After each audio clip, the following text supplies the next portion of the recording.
প্রিয় দর্শক, দেশ ও দর্শের কথায় স্বাগত জানাই। আজকে ১৫তম পর্ব এবং আমি দুঃখ প্রকাশ করছি, আধা ঘন্টা দেরি হয়ে গেছে আমাদের শো শুরু করতে, কারণ টেকনিক্যাল প্রবলেম ছিল। তো আপনারা যারা অপেক্ষা করছিলেন, আপনাদেরকে ধন্যবাদ এবং কৃতজ্ঞতা। শেখ ফরিদ ভাইকে আপনারা দর্শক দেখতে পাচ্ছেন, যথারীতি তিনি আমাদের অতিথি। শেখ ফরিদ ভাই, আপনাকে স্বাগত জানাই। আপনাকেও স্বাগতম এবং আপনার দর্শকদের অনেক অনেক শুভেচ্ছা।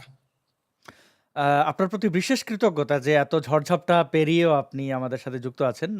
প্রিয় দর্শক, আজকে শেখ ফরিদ ভাইয়ের দিক থেকে নেটওয়ার্কটা খুবই স্লো।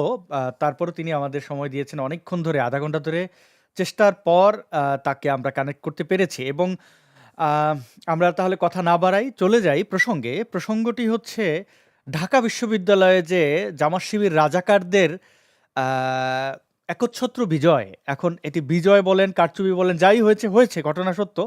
এবং আমি এই পুরো ঘটনায় আওয়ামী লীগের শাসন আমলকে দায়ী করি, কারণ আমি আমি মনে করি যে আজকে যে ছেলেটা বিশ্ববিদ্যালয়ে জামাত শিবিরকে ভোট দিয়েছে, সেই ছেলেটি তো আর টুপ করে আকাশ থেকে পড়েনি। সে এই বিশ্ববিদ্যালয়ে দীর্ঘদিন ধরে পড়াশোনা করছে। অন্তত মানে এই জুলাই আন্দোলনের পর এমনটা হয় নাই যে ঢাকা বিশ্ববিদ্যালয়ে কয়েক হাজার ছাত্রের পাল ঢুকিয়ে দিছে আর তারা ভোট দিয়েছে। ব্যাপারটা এরকম না। এরা শেখ হাসিনার আমলে এই বিশ্ববিদ্যালয়ে ভর্তি হয়েছে, বড় হয়েছে। শেখ হাসিনার আমলে তারা বুঝতে শিখেছে। তো একটা একটা মুক্তিযুদ্ধের পক্ষের দল ক্ষমতায় ছিল দীর্ঘ ১৬ বছর। তারা বাচ্চা কাচ্চাদের কি শিখিয়েছে যে তারা জামাত শিবিরের মতো রাজাকারদের দলকে ভোট দেয়। এই ব্যাপারে আমাদের একজন প্রথিতযশা ব্যক্তি বলেছিলেন বহু বছর আগে, আওয়ামী লীগের আমলে, অধ্যাপক মেজবাহ কামাল। তিনি বলেছিলেন এই ঢাকা বিশ্ববিদ্যালয় নেই, বিশ্ব মাদ্রাসা হয়ে গেছে। কিন্তু তাকে কি শাস্তি দেওয়া হয়েছিল আওয়ামী লীগের আমলে, সেটা দেখবো। তার আগে তার বক্তব্য শুনি। ঢাকা শেখ ফরিদ ভাই, বিশ্ববিদ্যালয়ে চলুন আমরা শুনি। আজকে যে ভর্তি হয় সে ভর্তির মধ্যে খোঁজ করে দেখুন, মানে সেখানে স্কুল থেকে যারা পড়ে আসে তারা কত পার্সেন্ট ভর্তি হওয়ার সুযোগ পায়। ঢাকা বিশ্ববিদ্যালয় এখন একটা উচ্চতর মাদ্রাসায় পরিণত হয়েছে। আমি জেনে বুঝে ৩৪ বছর ঢাকা বিশ্ববিদ্যালয়ে পড়াচ্ছি, তার আগে ৬ বছর পড়েছি। ৪০ বছর ঢাকা বিশ্ববিদ্যালয়ের সাথে আমি সম্পর্কিত। আমি বলছি ঢাকা বিশ্ববিদ্যালয়কে আমি চোখের উপরে একটা উচ্চতর মাদ্রাসা, একটা হায়ার মাদ্রাসায় পরিণত হতে দেখছি, এবং এটা কোনোভাবে গ্রহণযোগ্য নয়। এবং আপনার ঢাকা বিশ্ববিদ্যালয়ে যে ভর্তি পদ্ধতি, তাতে এসএসসি এইচএসসি থেকে ৮০ নাম্বার নেওয়া হয়, আর পরীক্ষা থেকে নেওয়া হয় ১২০ নাম্বার, এবং মাদ্রাসায় নাম্বার দেওয়া শুরু হয় বোধহয় ৯০ থেকে, আর আপনার পারলে ১০০-র চেয়ে বেশি দিয়ে দেয় ১০০-র মধ্যে। আর আপনার স্কুলে যারা পড়ে, স্কুলে কলেজে আমাদের সন্তানরা যারা পড়ে, তাদেরকে অনেক সংগ্রাম করে আপনার নাম্বার পেতে হয়। ফলে আপনার যেটা হচ্ছে যে যখন ঢাকা বিশ্ববিদ্যালয়ে ভর্তির পরীক্ষায় আসছে, তখন আপনার ওই যে ৮০-র মধ্যে তারা যত পেয়ে যাচ্ছে, সেখানে কম্পিটিশনে যে স্কুল কলেজের ছাত্রছাত্রীরা আর জায়গা পাচ্ছে না। আজকে ঢাকা বিশ্ববিদ্যালয়ে বোধহয় ৬০ ভাগের বেশি ভর্তি হয় মাদ্রাসা ছাত্রছাত্রী, এবং মাদ্রাসার ছাত্রছাত্রীরা এবং তাদের ইংরেজির ভিত্তি এত খারাপ, মাদ্রাসায় যে ইংরেজি পড়ে আসে সেটা হচ্ছে ক্লাস 4-এর সমমান। ফলে আপনার এই ছাত্রছাত্রীদের ইংরেজিতে দক্ষতাবিহীনভাবে তারা এসে ঢাকা বিশ্ববিদ্যালয় সহ বিশ্ববিদ্যালয়গুলোতে ভর্তি হচ্ছে, এবং এটা গোটা উচ্চ শিক্ষা ব্যবস্থাকে কিন্তু মানে টেনে টেনে নিচে নামিয়ে নিয়ে আসছে। এবং তার চেয়েও যেটা বড় কথা, আমি মনে করি যে আমাদের সন্তানরা যারা আপনার মানে যারা মাদ্রাসায় পড়ছে তারাও আমাদের সন্তান, কিন্তু আমরা যে সমস্ত অভিভাবকরা সন্তানদেরকে স্কুল কলেজে পড়ায়, সাধারণ ধারায় স্কুলে কলেজে পড়ায়, তারা কিন্তু উচ্চশিক্ষার অধিকার থেকে অনেক ক্ষেত্রে বঞ্চিত হচ্ছে। এটা হতে পারে না, এটা তাদের প্রতি অন্যায্য। এ বিষয়টাও দেখা দরকার। আর ঢাকা বিশ্ববিদ্যালয় সিনিয়র মাদ্রাসায় পরিণত হবে এবং গোটা দেশটা মাদ্রাসার কাছে জিম্মি হয়ে যাবে, এটা আমি মনে করি না। বরং মাদ্রাসাকেই মূল ধারায় আনতে হবে। মাদ্রাসাতেই ধর্মশিক্ষার পাশাপাশি সমস্ত যে জীবন জীবিকার অনুষঙ্গী যে শিক্ষা কার্যক্রম, শিক্ষা পাঠ্যক্রম, সেগুলোকে অন্তর্ভুক্ত করে তাদেরকে মূলধারায় আনতে হবে, এবং সেখানে অর্থায়ন করতে হবে, তাদেরকে সরকারি নিয়ন্ত্রণে আনতে হবে, যাতে করে তাদের উপরে সরকার পরিবীক্ষণ করতে পারে, এবং যেন আপনার এই মাদ্রাসার শিক্ষাটা মূল ধারায় সন্নিবেশিত হতে পারে। আমি আবার ঢাকা প্রিয় শেখ ফরিদ ভাই, আমরা অধ্যাপক মেজবাহ কামালের বক্তব্য শুনলাম। এই বক্তব্যটি তিনি দিয়েছিলেন ২০১৮ সালে। ২০১৮ সালে তিনি এই কথা বলেছিলেন যে আহ, ঢাকা বিশ্ববিদ্যালয় একটি অধিকতর মাদ্রাসায় পরিণত হচ্ছে এবং সেই বক্তব্য, সেই ঢাকা সত্য কথাগুলো বিশ্ববিদ্যালয়ে আওয়ামী লীগ আমলে না নিয়ে তাকে কিভাবে পুরস্কৃত করেছে জানেন? আমি একটু যদি সেটা একটু দেখাই আপনাদেরকে, সেই পুরস্কৃত 2018 সালের এই কথাগুলো আপনারা যারা দেখছেন তারা সবাই জানেন যে এই কথাগুলো প্রত্যেকটা কথাই সত্য। এবং সেই কথার জন্য দেখুন 2018 সালে তাকে বক্তব্যের জন্য ক্ষমা চাইলেন অধ্যাপক মেজবাহ কামাল, তাকে ক্ষমা চাওয়ানো হয়েছে। সম্প্রতি মাদ্রাসা শিক্ষার্থীদের সম্পর্কে নেতিবাচক নেতিবাচক এবং বিতর্কিত বক্তব্য দেন ঢাকা বিশ্ববিদ্যালয়ের ইতিহাস বিভাগের শিক্ষক অধ্যাপক ডক্টর মেজবাহ কামাল। এটা হচ্ছে আওয়ার ইসলাম, মানে এটা ছাগুদের পত্রিকা। সেই ছাগুদের পত্রিকা আনন্দভরে সংবাদ করেছে যে বক্তব্যের জন্য ক্ষমা চাইলেন মেজবাহ কামাল। মেজবাহ কামালকে দিয়ে দেখুন এই স্ট্যাটাস দিতে তিনি বাধ্য হয়েছেন। মাদ্রাসা শিক্ষা নিয়ে প্রফেসর ডক্টর আবুল বারাকাত ও তার সহ গবেষকগণের লেখা একটি বইয়ের প্রকাশন অনুষ্ঠানে সম্প্রতি আমি যে বক্তব্য দিয়েছি তাতে মাদ্রাসা শিক্ষা ব্যবস্থার বিরুদ্ধে আমি কিছুই বলিনি।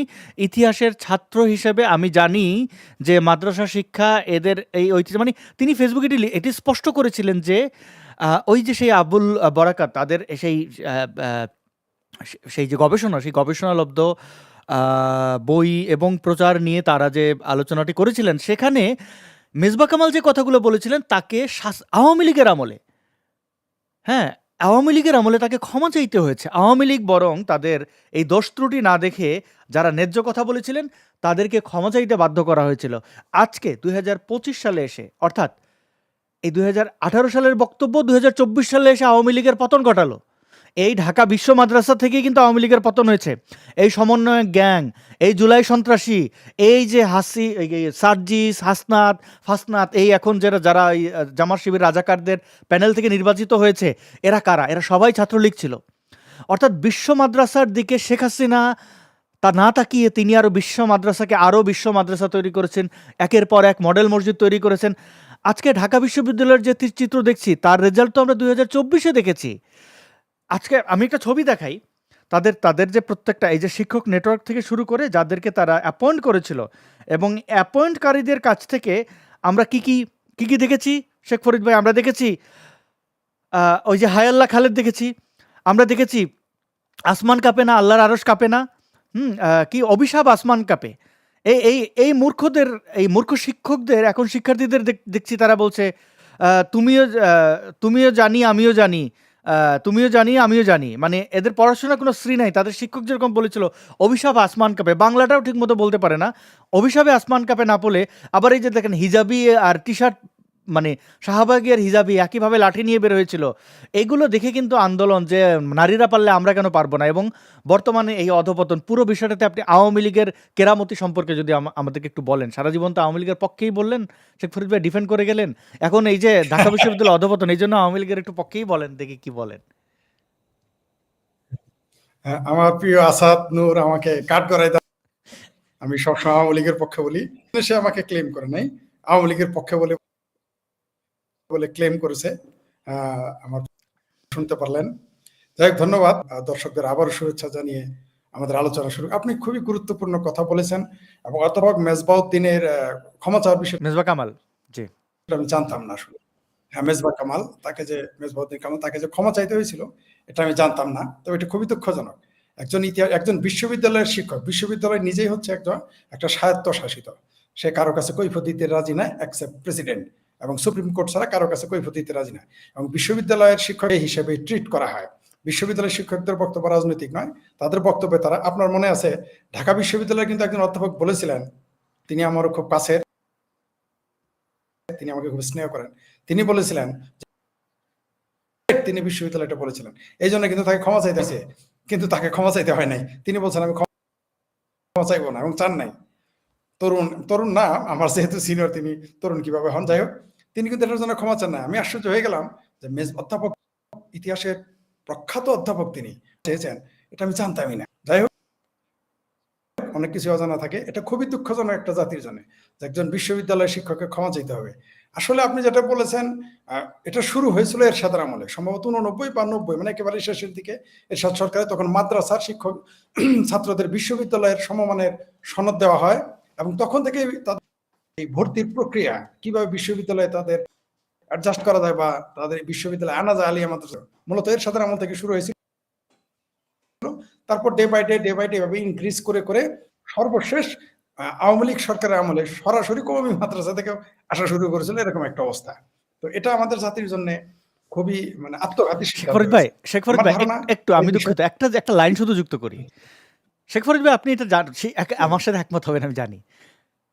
এরশাদের আমলে মাদ্রাসা শুরু হোক, যাই হোক, বিএনপির আমলে হোক, এরশাদ বলেন, বিএনপি বলেন বা ইউনুস বলেন, কারোরের পতনের ডাক মাদ্রাসা থেকে জীবনে আসবেন, এটা আওয়ামী লীগ জানে, আপনি জানেন, আমিও জানি। একমাত্র আওয়ামী লীগের পতনের ডাক, সবাই correct। সুতরাং তাদের জন্য তো মাদ্রাসা থ্রেট না। মাদ্রাসা থেকে না, না, তাদের জন্য মাদ্রাসা। আপনি একটা ধন্যবাদ, আপনি একটা ভালো পয়েন্ট দিয়েছেন, চমৎকার, থ্যাংক ইউ, ধন্যবাদ। এবং এটা নিয়ে আমরা আরেকদিন এর জন্য একটা পর্ব জি, করতে পারি। সেটা হলো, আপনি ঠিকই বলেছেন, মাদ্রাসা তো বিএনপির জন্য থ্রেট না, জামাতের জন্য থ্রেট না, জাতীয় পার্টির জন্য থ্রেট না। এরা একজনে বিসমিল্লাহ লাগিয়েছে, আরেকজনে জাতীয় রাষ্ট্র ধর্ম ইসলাম করেছে। এটা আওয়ামী লীগের জন্য থ্রেট, মুক্তিযুদ্ধের জন্য থ্রেট, মুক্তিযুদ্ধের স্পিরিটের বিরুদ্ধে একটা থ্রেট। আপনি ঠিকই বলেছেন। যেমন জিয়াউর রহমানের বিসমিল্লাহ, এর সাথে রইল রাষ্ট্রধর্ম ইসলাম। কি রাষ্ট্রধর্ম ইসলাম। অথচ ইসলামে রাষ্ট্রধর্ম কনসেপ্টই নাই। অদ্ভুত ব্যাপার। আপনি যদি আজকে আমরা আলোচনা করবো না, আওয়ামী লীগের তো আমাদের সাইডে ধরবে, পাশাপাশি মৌলবীরা ধরবে, বলে এই ইসলাম বিরোধী কথা বলে। ইসলামী রাষ্ট্র ধর্ম কোনো কনসেপ্টই নাই, বিলকুল হারাম। ঠিক যেমন হেফাজতে ইসলাম শব্দটাই হারাম, কারণ ইসলাম আপনি হেফাজত কেমনে করবেন মানুষ হিসেবে। যাই হোক, সেটা অন্য প্রসঙ্গ। আপনি যেটা বললেন যে মাদ্রাসা শিক্ষা ব্যবস্থা বা মাদ্রাসার শিক্ষক ছাত্রদের ইউনিভার্সিটি বা কলেজে এইভাবে তাদেরকে প্যাট্রোনাইজ করা, এটা আওয়ামী লীগের জন্য ঝুঁকিপূর্ণ, আর কারোর জন্য না। সুতরাং এটা আওয়ামী লীগকে খুব সতর্ক হয়ে পথ হাঁটা উচিত ছিল। এবং আমরা বলেছি, কিন্তু আমরা বারবার বলেছি, আপনি জানেন যে কওমি মাদ্রাসার কওমিদের যখন তারা শাহবাগ, আমাদের যখন শাহবাগী বলা হলো, আমাদের বিপরীতে যখন দাঁড় করানো হলো, আমরা যখন বললাম যে আপনারা তাদের কেন নিয়ে আসলেন, তারা কি বললো যে জামাতকে ঠেকানোর জন্য কওমি দরকার। মনে আছে কথাটা? কিন্তু বিষয়টা কি দাঁড়িয়েছে, যে কুত্তাকে ঠেকাইতে গিয়ে আওয়ামী লীগ হায়না ডেকে নিয়ে আসছে। অর্থাৎ জামাত যদি কুত্তা হয়, যে কুত্তাকে ঠেকাইতে হবে, তাহলে হায়না মানে হেফাজতকে নিয়ে আসছে, যে কুত্তা তাড়াবে, কিন্তু এসে গেছে হায়না। আপনি জানেন বানর তাড়ানোর কিন্তু একটা কৌশল আছে।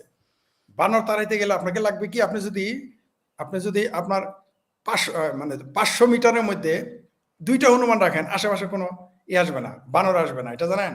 তো এটা মনে হয় এটা কেউ বুদ্ধি দিয়েছিল, তার জন্য তারা কওমি লোককে কওমি আনছিল, যাতে জামাতকে ঠেকানো যায়। কিন্তু জামাতকে ঠেকানোর জন্য তো মুক্তিযুদ্ধের চেতনা বাস্তবায়ন করাই যথেষ্ট, কওমিকে আপনার আনতে হবে কেন? এটা অবশ্যই আওয়ামী লীগের চরম ভুল, না শুধু চরম ভুল। আজকে দেখেন এই মাদ্রাসার ছাত্ররাই, আচ্ছা, আমাকে কি শোনা যাচ্ছে স্পষ্ট? শেখ ফরিদ ভাই, স্পষ্ট শুনতে পাচ্ছি, আপনাকে শুনতে পাচ্ছি। ভিডিও একটু আটকে যাচ্ছে, কোনো অসুবিধা নেই, আপনার কথাগুলো মূল্যবান। শেখ ফরিদ ভাই, আপনার সাথে আমি একমত। আমি একটু 2-3টা জিনিস যুক্ত করি। আওয়ামী লীগের উপরে মোল্লা মুর্শিদের রাগ কোথায়? আওয়ামী লীগ কি ইসলাম বিরোধী কিছু করছে? আমার জানা মতে করে নাই। এবং শেখ হাসিনা, আমি যদি একজন, ধরেন আমি কারো ধর্মীয় সার্টিফিকেট দেবো না, কিন্তু আমরা তো ধর্ম ত্যাগ করতে হলে কি হয়, প্রচুর পড়তে হয়। এবং ভাবভঙ্গি, হাঁটলে একটা মানুষের তার 2 মিনিট কথা শুনলে বুঝতে পারি সে ধার্মিক কিনা। এই এই এই এই এটাকে ট্রেনিং বলেন বা এই বোধ তৈরি হয়ে গেছে আমার। সেই হিসাবে আমি বলি, দীর্ঘদিন ধরে যদি প্র্যাকটিসটা করি, আপনি যদি আমাকে কম্পেয়ার করতে বলেন, খালেদা জিয়া, শেখ হাসিনা এবং ইউনুস, এদের 3জনের মধ্যে ধার্মিক যদি কেউ বলতে বলেন, আমি বলবো শেখ হাসিনা। তার চলনে, তার কথাবার্তায় সবকিছুতে বোঝা যায়। খালেদা জিয়া মানে একই সাথে মানে তার ব্যক্তিগত জায়গা থেকে আমি শুনেছি, তাই ব্যক্তিগত জীবনে যে জিনিস খাওয়া দাওয়া করেন, এই জিনিসটা একজন ধার্মিক খাওয়া দাওয়া করবে না। তিনি যা খান, আমি খারাপ ভালো বলছি না, একজন ধার্মিক এই জিনিস খাবেন না। এখন যাই হোক, ডক্টর ইউনুস তো সে নাস্তিক, মানে তার ব্যক্তিগত পর্যায়ে যাদের সাথে কথা বলছি সবাই বলছেন যে এ তো নাস্তিক, আমাদের সাথে ব্যক্তিগত আড্ডা এগুলোই তো। আবার শেখ হাসিনার ব্যাপারটা একইভাবে ঠিক উল্টাটা শুনছি, উনি ধার্মিক এবং উনি বিশ্বাস করেন। আচ্ছা, তো উনি ধার্মিক হয়ে পড়েও এই যে জামাত শিবিরকে খুশি করার, মানে তাদের থামানোর জন্য মোল্লাদের খুশি করার চেষ্টা করছেন, কিন্তু মুক্তিযুদ্ধের ইতিহাসের সাথে সাংঘর্ষিক। মুক্তিযুদ্ধ হয়েছে অসাম্প্রদায়িক বাংলাদেশ, এই বাংলাদেশ হবে সেকুলার, মানে কি সকল ধর্মের সকল মতের মানুষ এই বাংলাদেশে থাকতে পারবেন। একজন 5 ওয়াক্ত নামাজ পড়া ব্যক্তি স্বাধীনভাবে তিনি নামাজ পড়তে যেতে পারবেন, আবার যিনি নামাজ পড়বেন না তিনিও নিরাপদ থাকবেন, অথবা যিনি পীর ফকির মাজারের লোক বা একজন হিন্দু ধর্মের বা একজন বৌদ্ধ, সবাই যার যার ধর্ম পালন করবে, সবার সমতা, সবার অধিকার, এই জন্যই মুক্তিযুদ্ধ হয়েছিল। তো এই সারসিনা থেকে শুরু করে চরমোনাই এবং এই আগের যেগুলো ইসলামিক দলগুলো, এরা কেন শেখ মুজিবুর রহমানকে ঘৃণা করে তা আমরা জানি। 1971 তাদের বিশ্বাস যে ইসলাম ভাই ভাই, আরেকটা মৌলবাদী দেশ এই পাকিস্তানের মতো আমরা এক থাকি নাই কেন, পাকিস্তানের মতো আমরা ধ্বংস হয়ে যাই নাই কেন, পাকিস্তানের অবস্থা আপনারা জানেন বর্তমান ধ্বংসপ্রায়, তো সেটা হই নাই কেন, এই মোল্লাদের রাগ। এই কারণে তারা আওয়ামী লীগকে জীবনে ভোট দেবেন। তাহলে যে আমাকে জীবনে ভোট দেবে না, তার উন্নতির জন্য আমি কাজ করতে পারি, কিন্তু তাকে খুশি করার তো চেষ্টা আমার হতে পারে না। আমি একজন ফ্যানাটিক যে কল্লা ফালাই দেয়, আমি কি তারে খুশি করতে যাব কখনো? না। তার তার সে বেঁচে থাকুক, কিন্তু তারে আমি জীবনে খুশি করতে যাব না, কারণ আমি জানি তেলে আর জলে জীবনে মেলে না। এই মাল জীবনে খুশি হবে না, সুযোগ পাইলে আমার এটা কোপ দেবে। তো আমি কেন বিশ্ব মাদ্রাসা তৈরি করলাম? শেখ ফরিদ ভাই, আমার শেখ হাসিনার পতন হয়ে গেছে, আমার তার উপরে কোনো রাগ নাই। আমার রাগ হচ্ছে আমার চোখের সামনে আমার বাংলাদেশের সবচেয়ে প্রথিতযশা বিশ্ববিদ্যালয়, সবচেয়ে মানে শিক্ষার মানের দিক থেকে চিন্তা করলে বা রাজনৈতিক পট পরিবর্তন সব কিছুর জন্য ঢাকা বিশ্ববিদ্যালয় খুবই গুরুত্বপূর্ণ একটি প্রতিষ্ঠান। সেই ঢাকা বিশ্ববিদ্যালয় জামাত শিবিরের দখলে চলে গেল, এবং এটার একক দায়ী আওয়ামী লীগ জামাত শিবির আমি মনে করি। কারণ এরা যতই বলুক এই ছাত্রলীগের গুন্ডারা যে ওরা আমাদের লুঙ্গির তলায় ছিল, আরে বেটা, তুই একটা নারীর সাথে সঙ্গম করছস টাকার বিনিময়, সঙ্গম শেষে উঠে বলছস খানকি মাগি, কেন তুই বলবি? তুই তো তার শেষে শুইছস। এই লুঙ্গির তলায় যেগুলা, ওগুলা তো তোর লুঙ্গির তলায় ছিল। ওরা খারাপ হলে তুইও খারাপ, তুই নিজেরটা বল, তুই তো শুইছস এদের সাথে। মানে এক্সাম্পলটা দেখেন, অন্য কোনোভাবে দিলে ভালো হইতো। একজন লোক পতিতার সাথে শুয়ে তারে গালি দেওয়া যেরকম একই কথা, একইভাবে এই যে আওয়ামী লীগের ছাত্রলীগের গুন্ডারা তারা সার্জিস হাসনাদের বা এই যে হাসনাত এই কায়ুম টাইমদের গালি দেয়, এই লুঙ্গির তলা থেকে বেরোয়েছিস, একই কথা রে ভাই, লুঙ্গি তো তোর তলাই তো ছিল, লুঙ্গিটা তো তোর, তো তুই তো তারে তলায় জায়গা দিছিস। একইভাবে এটা অপরাধ হলে তো তুই অপরাধী, ওরে একা দোষ দেস কেন? তো এই জিনিসগুলো একটু নোটিস যদি করতেন শেখ ফরিদ ভাই, নির্মোহভাবে যদি এখন আওয়ামী লীগকে না বলেন, আওয়ামী লীগ জীবনে শুধরাবে না, কারণ তারা তাদের ভুল বুঝতে পারে না, তারা তাদের ভুলকে আরো ডিফেন্ড করে আগে যায়, যে কারণে তারা এই পতনটা ঘটাইছে দেশের। প্রিয় দর্শক, আপনারা বুঝতেই পারতেছেন যে আমার প্রিয় আসাদ নূর আমার মুঝে ঘের লিয়া, এমন ভাবে ঘিরে নিছে, অন্য কেউ আমাকে বলতে পারবে না। আসাদ নূরই আমাকে ঘিরে নিছে। যাই হোক, অবশ্যই বলতে হবে, কারণ আমাদের ইতিহাস রক্ষার্থে, বঙ্গবন্ধুর নামের রক্ষার্থে, মুক্তিযুদ্ধের রক্ষার্থে, মুক্তিযুদ্ধের স্বার্থে, দেশের স্বার্থে অবশ্যই আমাদের স্পষ্ট বলতে হবে, নিজেদেরও সমালোচনা করতে হবে, ভুল ত্রুটি সবারই থাকে। আপনি যেটা বলেছেন অবশ্যই দায়ী ছাত্রলীগ, অবশ্যই দায়ী। তারা যদি বলে আমাদের লুঙ্গি লিচে ছিল বলে তারা পার পাবে না, এটা কেন তারা দেখলো না? এই দায়িত্ব তাদের। ছাত্রলীগের ভিতরে জামাত ঢুকে যাবে, শিবির ঢুকে যাবে, আওয়ামী লীগের ভিতরে জামাত ঢুকবে, এগুলো তাদের দায়ভার। দল হিসেবে তাদের দায়িত্ব নিতে হবে, ভুল স্বীকার করতে হবে। আর আপনি যেটা বলেন যে আওয়ামী লীগ সম্প্রদায়, এটা আমি মানি না। কারণ আমার একটা স্টাডি আছে, কারণ আমি দেখেছি গত 30-40 বছরে কিভাবে ধীরে ধীরে ধীরে ধীরে মৌলবাদী হলো। এটা হলো শুধুমাত্র, কোনো সন্দেহ নেই, এই 17 বছর মৌলবাদ উত্থানের জন্য অবশ্যই আওয়ামী লীগ দেয়। কিন্তু আরো যে বছরগুলো আছে, এগুলো তারা রাষ্ট্রীয় জাতীয়ভাবে আন্তর্জাতিকভাবে সব দল, শেখ ফরিদ ভাই, আমার বিভিন্ন কারোর দেশ উপরে আন্তর্জাতিক আশাই নাই। ষড়যন্ত্র আজকে যদি থেকে বিএনপি এখানে পুরো এটা মাদ্রাসা ঘোষণা করে দিত, আমি তো ধরে রাখছি বিএনপি এটা করবে।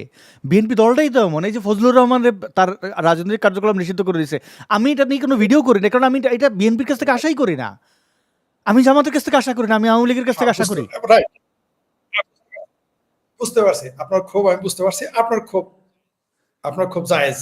কারণ হচ্ছে যে আপনার ক্ষোভ হলো যে আমি তো আশা করি আওয়ামী লীগের কাছ থেকে, করি আর না। কারোর কাছ থেকে আমি আশা করি না। সুতরাং তাইলে আপনি ঠিক আছেন, আপনার অবস্থানে যে আওয়ামী লীগ দেয়, তাহলে আপনি ঠিক আছেন। কিন্তু আসলে এই দেশটাকে পরিকল্পিতভাবেই বঙ্গবন্ধুর কাণ্ডের পরের দিন না, ওই দিন থেকেই মূলত বাংলাদেশকে মৌলবাদী রাষ্ট্রে নিয়ে যাচ্ছে। কিন্তু যেহেতু আপনি বললেন যে আপনার তো আশা হোপ কারো কাছেই নেই, আপনি জামাতের কাছে আশা করার প্রশ্নই আসে না, প্রগতি এবং মুক্তিযুদ্ধ চেতনা, বিএনপির কাছে আপনি আশা করেন না, যেহেতু আপনি আওয়ামী লীগের কাছে আশা করেন, অর্থাৎ ফরিদ ভাইয়ের কাছ থেকে আপনি আশা করেন ফরিদ ভাই জীবনে কখনোই মিথ্যা বলবে না, সে 5টা মিথ্যা কথা কেন বা 10টা মিথ্যা কথা কেন বলবে? একটা বিষয়টা আপনি এরকম, রাইট? আপনি শাহবাগ আন্দোলন যে একটা, আপনার আমি একটু ইয়ে দেই, এটা শুধু আমার না, আপনি মনে নিজেকে একটা প্রশ্ন করেন তো শেখ ফরিদ ভাই, যদি 2013-তে বিএনপি সরকার ক্ষমতায় থাকতো, শাহবাগ আন্দোলনের জন্য কেউ নামতো? কারণ আমরা তো মারামারি করতে যাইনি, আর ওইখানে গেলে মানে এই রাজাকারদের ফাঁসি দাবি, এই যে রাজাকারদের মন্ত্রিত্ব দিছে বিএনপি, কেউ রাস্তায় নামছে না, তাদের দিতে পারবে না, কারণ ওর কাছ থেকে আমাদের কোনো আশাই নাই। শাইনি, কারেক্ট, সুন্দর কথা বলছেন। যে আসলে প্রিয় দর্শক, আপনারা কিন্তু বুঝতে পারছেন যে আসাদ নূরের ক্ষোভটা কোথায়, যে তার তো জামাত, বিএনপি, জাতীয় পার্টি কারো কাছে আসা নাই, এমনকি চিঙ্কু বামদের কাছেও আসা নাই, ঠিক আছে? সুতরাং এখানে কিন্তু আসাদ নূরের যে ক্ষোভ, এটা আপনারা কিন্তু বুঝতে হবে। আপনারা এখন যদি বলেন আসাদ নূর তো ছাত্রলীগ বিরোধী, আওয়ামী লীগ বিরোধী, নো, এটা টোটালি আপনাদের ভুল ধারণা। এখানে তার কথা হলো আমার আশা ছাত্রলীগ, আওয়ামী লীগ, যুবলীগের কাছে, কেন তারা ভুল করবে? সুতরাং এটার তার বক্তব্য জায়েজ। যদিও এই 54 বছরের মধ্যে বঙ্গবন্ধু হত্যাকাণ্ডের মাধ্যমেই এই বাংলাদেশে মৌলবাদের উত্থান শুরু করেছে এবং এটা পরিকল্পিতভাবে। কোনো সন্দেহ নেই মৌলবাদ উত্থানের জন্য জাতীয় এবং আন্তর্জাতিকভাবে অনেকেই জড়িত, কিন্তু আওয়ামী লীগকে দায়ী করা হচ্ছে এই জন্য যে আওয়ামী লীগ কেন সুযোগ পেয়েও এই মহা সুযোগ গোল্ডেন চান্স হাতছাড়া করে দিয়েছে। কারণ এই 15 বছর 16 বছর মানে এর মানে ভার্স টাইম, অনেক লম্বা সময় একটা দেশ পরিবর্তনের জন্য এই বাংলাদেশ আজকে যেভাবে মুক্তিযুদ্ধ বিরোধী চেতনা, যেটা কাদের সিদ্দিকী বলেছেন, বঙ্গবীর কাদের সিদ্দিকী কিভাবে এইভাবে পাকিস্তান প্রেমী হয়ে গেল, মেজর আখতারুজ্জামান বলছে কিভাবে পাকিস্তান প্রেমী হয়ে গেল, অনেকে এখন বলতেছে কেন হইলো। এটা কিন্তু উল্টা হইতে পারতো, যে বরং জামাতির আশ্বাস হইতে পারতো যে কিভাবে সারা বাংলাদেশের মানুষ মুক্তিযুদ্ধের চেতনায় সমৃদ্ধ হলো। এটা হয় নাই, বরং আমি ফরিদ বঙ্গবন্ধুর বই মেলা করেছি, বঙ্গবন্ধুর বই গাড়ি নিয়ে ঘুরেছি, বই মেলার গাড়ি, মুক্তিযুদ্ধের গাড়ি নিয়ে ঘুরেছি। কেন? কোন স্বার্থে?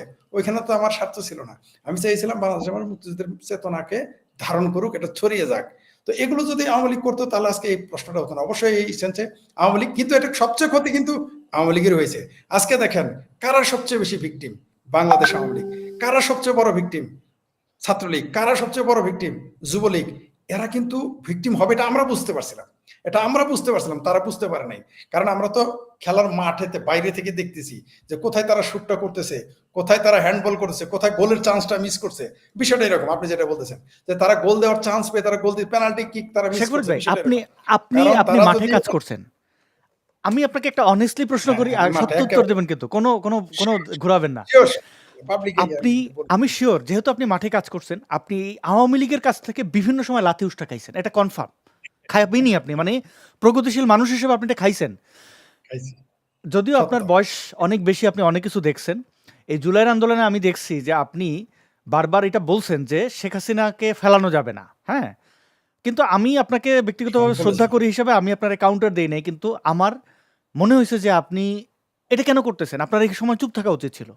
আমি আচ্ছা, এটা আমি আপনার প্রতি অবজারভেশন, আমি অনেক প্রগতিশীল মানুষকে দেখছি যারা মরে গেল, তাদের বুলেট এইসব রাজাকারের বাচ্চারা, এরা মুক্তিযুদ্ধের পক্ষ থেকে সরবে না। কিন্তু আওয়ামী লীগের এই পতনের সময় তারা সাইলেন্ট ছিল। এর কারণ তাদের ব্যক্তি জীবনে ওই ছাত্রলীগের এক ছ্যাচরা এসে তারে দেখা গেল তার ধমকে দিচ্ছে, প্রফেসর দিমু কিন্তু জুতা দিয়ে বাড়ি, এই মাস্তানিগুলো করছে। এবং তারা ব্যক্তি জীবনে সবাই কোনো না কোনোভাবে আওয়ামী লীগের কাছ থেকে মারাত্মক ক্ষতিগ্রস্ত হয়েছে, কিন্তু তারা কেউ বলতে পারে না। বললে ওই মোল্লারা বলতো কি আওয়ামী লীগ না তো ভালো মুক্তিযুদ্ধ দিছে, লাথি খেয়ে বলতে পারেনি।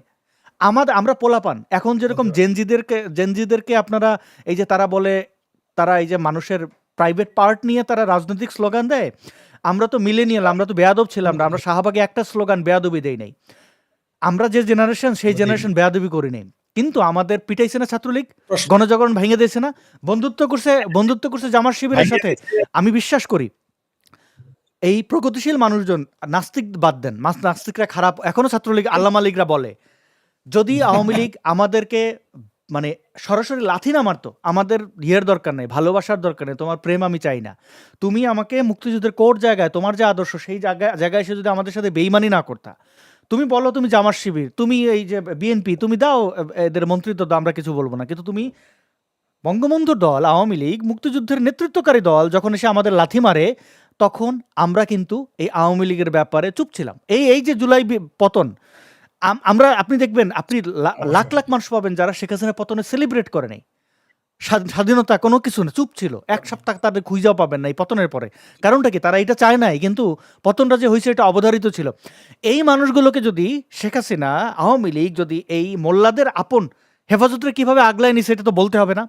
এবং হেফাজতের পরামর্শে কিভাবে তার মিনিস্ট্রির বিভিন্ন মন্ত্রীদের নাস্তিক আখ্যা দিয়ে, আসাদুজ্জামান নূর সহ, হাসানুল হক, অনেকরে মন্ত্রিত্ব দেয় নাই, শুধুমাত্র হেফাজতের প্রেসক্রিপশন, হেফাজত নাম ধরে পাঠ্য বই থেকে হিন্দু নামের কবিদেরকে বাদ দেওয়া হয়েছিল।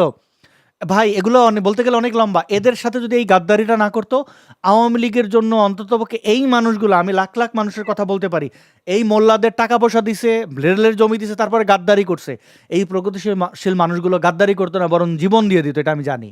তাদেরকে ইচ্ছা করে লাথি মারছে যে তুই কান বলে যা, তোরা আমার লাগবে না, তুই বরং আমার ক্ষতি করস, এইভাবে বলছে আওয়ামী লীগ।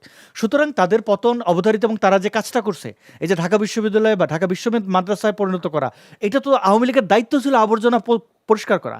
এই আবর্জনা ঢুকতে পারবে না, এটা তাদের দায়িত্ব ছিল। তো শিবিরে তো ঢুকাইলো লুঙ্গির তলায়, দায়িত্ব ছিল। এবং সে শুধু দায়িত্ব না, তাদের সে সুযোগ ছিল। বাংলাদেশ আওয়ামী লীগ যদি মুক্তিযুদ্ধের চেতনাকে ধারণ মানে আরো ছড়িয়ে দিত। মুখে মুখে না, মুখে মুখে এক জিনিস, মাইকে বলা এক জিনিস, আর মুক্তিযুদ্ধের চেতনা ছড়িয়ে দেওয়া আরেক জিনিস। আমি করেছি। আপনি হয়তো, আপনাকে বলি আমি বই আনতাম, আমরা পাইকারি মানে হোলসেলে আমরা বই আনতাম, বঙ্গবন্ধুর আত্মজীবনী, যেটা অসমাপ্ত আত্মজীবনী, হোলসেলে আনতাম। অনেক সময় আমরা যে দামে কিনেছি সেই দামে অন্তত এই বন্ধুর যে বইগুলো ছিল, ঠিক আছে, যে ৩-৪টা বই ছিল, রোজনামচা সহ, কারাগারের রোজনামচা সহ আরো যে বইগুলো ছিল, আমরা যখনই পাইতাম, আপনি বিশ্বাস করেন অনেক সময় রবীন্দ্র বলতে কিরে ফরিদ এত বই বিক্রি করি লাভ কোথায়? আমরা ওই বইগুলো অন্তত এই যেগুলো মুক্তিযুদ্ধের চেতনাকে ছড়িয়ে দিতে পারে, বা বিশেষ করে অসমাপ্ত আত্মজীবনী, যে টাকা দিয়ে কিনতাম সেই টাকা দিয়ে আমরা মানুষকে দিয়ে দিতাম। মানে যে এরকম আমরা কাজ করতাম, আমরা চেষ্টা করতাম যে কিভাবে বঙ্গবন্ধুর বিষয়গুলো মানুষের কাছে পৌঁছে যায়, ডোর টু ডোর। এইভাবে তাদের চেষ্টা করা উচিত ছিল। আর সবচাইতে আপনি আশ্চর্য হবেন, আমি আসলে আওয়ামী লীগের পতন ঘটবে না কেন বলেছিলাম জানেন? আমি একটা আত্মবিশ্বাসকে ধরে রাখতে, কারণ আমি জানতাম এই আওয়ামী লীগ সরকারের পতন ঘটলে বাংলাদেশের এই হালটা হবে। এই যে আজকে যেটা দেখতেছেন, এই ভয়ে ভীত ছিলাম যে এই দেশটা ঘটবে। আমরা জানি যে আওয়ামী লীগ মানে বেস্ট অফ দ্য এভিল বা বেস্ট অফ দ্য ডেভিল হিসেবেও যদি ধরি, মন্দের ভালো, এই আওয়ামী লীগ সরকার না থাকলে, শেখ হাসিনা সরকার না থাকলে আজকের যে পরিণতিটা ঘটবে। কিন্তু তারা বুঝতে পারে নাই যে তারা তাদের দুধ কলা দিয়ে তাদের সাপ পুষেছে। আপনার মনে আছে কিনা ওই দিন, তখন আপনি কলকাতা কিনা আমি জানি না, মনে হয় তখন আপনি দেশেই বোধহয়, ইমরান সরকারকে এসে ছাত্রলীগের কিছু ছেলে পেলে এসে আমাকে বললো, ফরিদ ভাই, আকরাম ভাই, আপনার সরে যাবেন কেন? ওই একটু পর আমরা ঢেলাবো। কারা? ইমরান সরকারের। চিন্তা করে দেখছেন? আমি বললাম আপনারা ঢেলাইলো তো আমরা তো ইমরান সরকার ছেড়ে যেতে পারবো না, তারা আপনারা ঢেলাবেন, আমরা এই খবর শুনে চলে যাবো।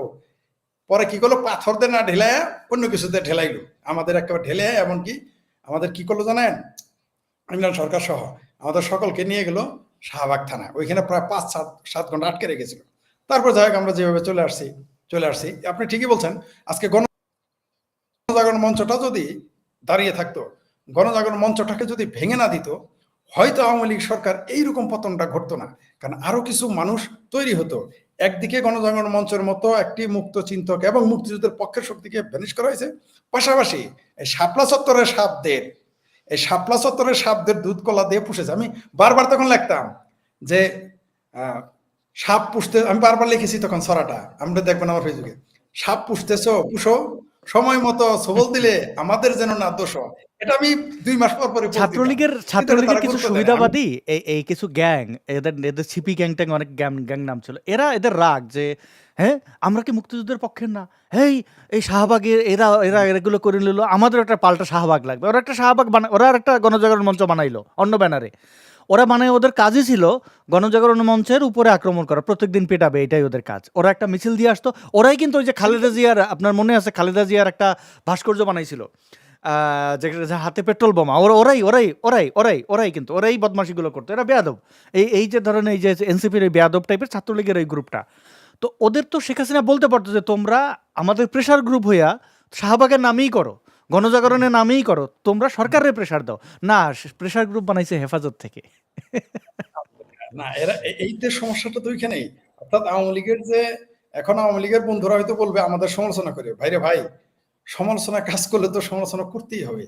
যদি তখন আওয়ামী লীগ তাদের, আপনি ঠিকই বলছেন, এই কওমি মাদ্রাসার এই হেফাজতে ইসলাম, যেটার নামটাই কুফরি, এই হেফাজতে ইসলামের প্রেসক্রিপশনে তারা মন্ত্রিত্ব দেয় নাই কাউকে, তারা অনেককেই তারা প্রমোশন দেয় নাই, অনেককে সরিয়ে দেওয়া হয়েছে, অনেককে আর কিছু শব্দ উচ্চারণ করতে পারলাম না, ওইটা জনগণ বুঝে নিয়েন।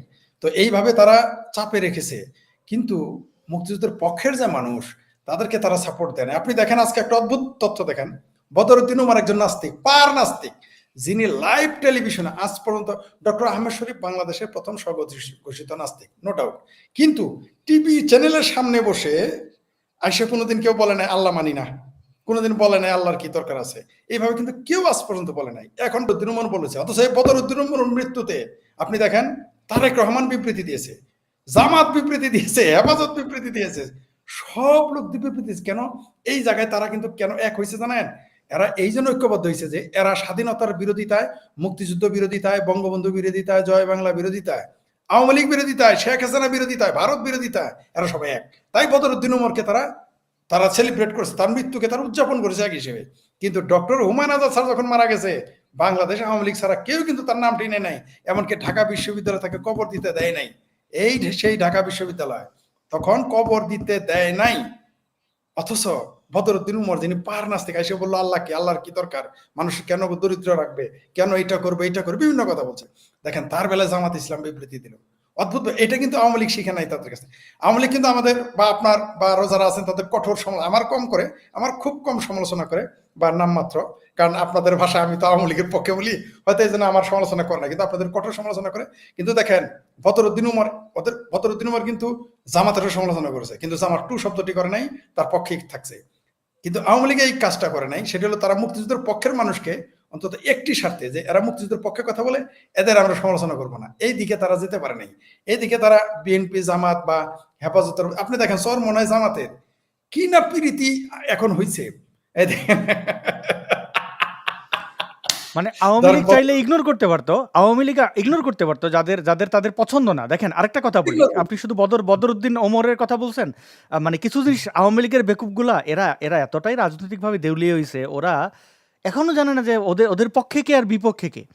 যেমন ধরেন যেমন কয়েকটা উদাহরণ, মানে এইগুলো আসলে এই লেম উদাহরণগুলো না দিলে, মানে এত সহজগুলো বিষয় তাদেরকে, আমরা তো আওয়ামী লীগের এই ছাত্রলীগের পোলাপানদের শিক্ষক না, মানে তাদেরকে এরকম ক খ গ ঘ শিখিয়ে দিতে হবে, এটা জামাত শিবিরের কাছ থেকে তারা দেখে তাদের লজ্জা শরমও নাই। আমি আর একটা ইয়ে দেখাই, দেখবেন এখন কিন্তু এই জামাত শিবির প্রসঙ্গে এরা এই এই এই এই মেঘ মোল্লারে নিয়ে এখন তারা খুব উচ্ছ্বাস দেখায়, মানে এরা কত বড় রাজনৈতিকভাবে বেকুব এবং দেউলিয়া। আমি একটা জিনিস দেখাই আপনাদের, এই মেঘ মোল্লারে নিয়ে বলবে যে তুমিও জানো আমি জানি, এই জামাত শিবির পাকিস্তানি, এটা কার স্লোগান? মেঘ মোল্লার। এর জামাত শিবিরে জিতানোর জন্য এই মোল্লা এই স্লোগানটা দিছে। এই মেঘ মোল্লার কিন্তু বলেছিল শিবিরের সঙ্গে রাজনীতি করতে হলে আমার কোনো আপত্তি নাই, ঢাকা বিশ্ববিদ্যালয়ের শিবির, আজকে যে শিবির নিয়ে তোমরা লাফাচ্ছ, এই শিবিরের গোড়াপত্তন ঘটিয়েছে অন্যতম এই মেঘ মোল্লার।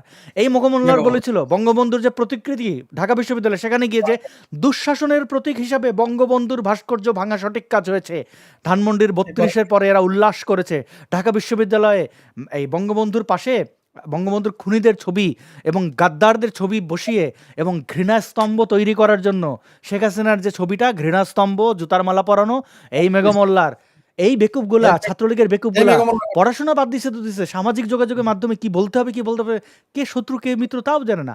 এই ইলেকশনের আগে, ডাকসু ইলেকশনের আগে একটা হাইপ তৈরি করছে, তুমি এই জন্য আমি জানি পাকিস্তানি, সাদিক কাইম পাকিস্তানি বলার একদিন পরে বলে না সাদিক কাইমকে পাকিস্তানি বলা ঠিক না, এই জেনারেশনের একজন ব্যক্তিকে পাকিস্তানি বলা যাবে না, মানে ও শিবির হইলো ভালো। মানে এই যে ন্যারেটিভগুলো তৈরি করছে এই এই নব্য পিনাকিরা, দেখবেন পিনাকি মরলে বাংলাদেশের পিনাকি মরলে বাংলাদেশে জামাত শিবিরের পক্ষ থেকে র্যালি হবে, হ্যাঁ, তার তার শোক র্যালি হবে। তো জামাত শিবির জানে যে কার দালালি করলে আরো নতুন দালাল তৈরি হবে, কারে পৃষ্ঠপোষকতা দিলে, এক পিনাকিরে যদি আমরা ইয়ে করি, এক মেঘমোল্লারে যদি একটু ইয়ে করে দেই, একটু একটু একটু শ্রদ্ধা জানাই, তাহলে এরকম আরো আরো গাদ্দারদের আমরা পাবো আমাদের ঢাল তলোয়ারের জন্য। আর আওয়ামী লীগ করে কি, এই যে ধরেন মেঘমোল্লার যারা তাদের তাদের এনিমি, তাদের নিয়ে বলে, তাদের স্লোগান তারা নিজেরা গাইতে থাকে। মানে রাজনৈতিকভাবে কতটা দেউলিয়া হলে পরে এখন তারা আবার ভাবে তারা ফিরবে। মানে তারা যে পিনাকির ভিডিও দেখে, পিনাকির ভিডিও দেখে ভাবে যে পিনাকির ভিডিও থেকে আমরা কিছু একটা পাবো, তারা ভাবে গাদ্দার ওয়াকার তাদের রাজনৈতিকভাবে ফেরাবে, তারা ভাবে পিনাকিদা নিশ্চয়ই খারাপ হইলো, এত খারাপ না, উনি তো ব্রাহ্মণ মানুষ, নিশ্চয়ই তলে তলে আমাদের পক্ষে, আরে ও রয়ের হয়ে, মানে ও কোন একটা এজেন্সির হয়ে কাজ করতেছে যেটার কাজ অন্য, এটা আওয়ামী লীগের পক্ষে যাবে না।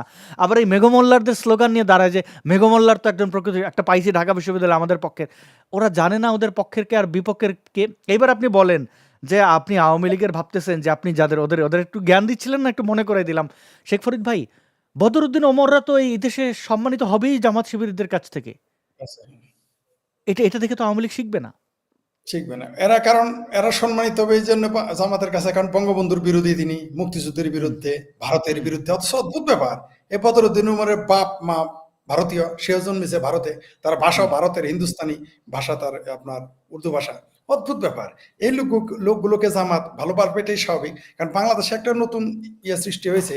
আপনি এখন বঙ্গবন্ধুকে গালি দিলে, শেখ হাসিনাকে গালি দিলে, মুক্তিযুদ্ধের সমালোচনা করলে আপনাকে অনেকেই ভালোবাসবে এখন, এটা একটা হাইপ তৈরি হয়েছে এবং এটা হচ্ছে। আর মেঘমোল্লার কথা বললেন না, ও যে ওকে এই জন্য তো পুরস্কার দিয়েছে ওকে জামাত শিবির, ৫,০০০ ভোট জীবনে মেঘমোল্লা ছবি দেখছে, আর বাপ কোনোদিন স্বপ্নে দেখছে ৫০০-র উপরে ভোট পাবে নাকি? আর আমি অন্তত ৫ জনকে আমি ওয়াদা করাইছি, ভাই ছোট ভাই তোমরা শুনো, মেঘমোল্লা তো ভোট পাবে না, 5 জনের ওয়াদা, অনেকজনের ওয়াদা করাইছি কিন্তু কেউ রাজি হয় নাই। 20-25 জনকে ফোন দিছিলাম, বলছে দূর মিয়া এই মেঘমোল্লারে কে ভোট দেয়, এগুলো বলছে আমারে। পরে 5 জনকে রাজি করাইতে পারছি, তারা বলছে ঠিক আছে আপনি যখন বলছেন মেঘমোল্লারে, আমি তোরে মেঘমাল্লার বসু নাকি, অর্থাৎ মেঘমোল্লা বলি। আপনি তো 2টা জিনিস দেখালেন, সে বঙ্গবন্ধুর ভাস্কর্য ভাঙার পক্ষে ছিল, আবার কি হ্যাঁ, যেন ওই যে শেখ হাসিনার বানাইছে কি বলে প্রতিকৃতি ঘৃণাস্তম্ভ। বানিয়ে, ঘৃণাস্তম্ভ বানিয়ে, সেখানে আমি দেখেছি সে ভিডিওটা। এই শুধু এটা না, আরেকটা কাজ করছে সে, সে এর চেয়েও জঘন্য কাজ করছে। এটা তো গেল হুম, একটা দলের বিরুদ্ধে, একটা দেশের বিরুদ্ধে, সে একটা সম্প্রদায়ের বিরুদ্ধেও গেছে। সে হিন্দুদের কি বলছে জানেন, যে তোমাদের হুম। ভারতীয় ভাবধারা থেকে চলে আসতে হবে, এই হিন্দুদের কথা বলছে সে, এটাও বলছে সে। ভয়ঙ্কর ব্যাপার। শেখ ফরিদ ভাই, এই কথা বলছে, আপনি আপনার জানেন। আপনার যারা, আপনি নিজেও মেঘমোল্লার জন্য ইয়ে করছেন, এটা তো খুব লজ্জার বিষয়। হ্যাঁ, পাঁচটা আমি তাহলে একটু দেখাই ঘৃণাস্তম্ভটা। আচ্ছা, মেঘমোল্লার একটু আমলনামা দেখাই শেখ ফরিদ ভাই, আপনি বলেন। আমি দুঃখিত, একটা আপনার থামাই দিতে হচ্ছে।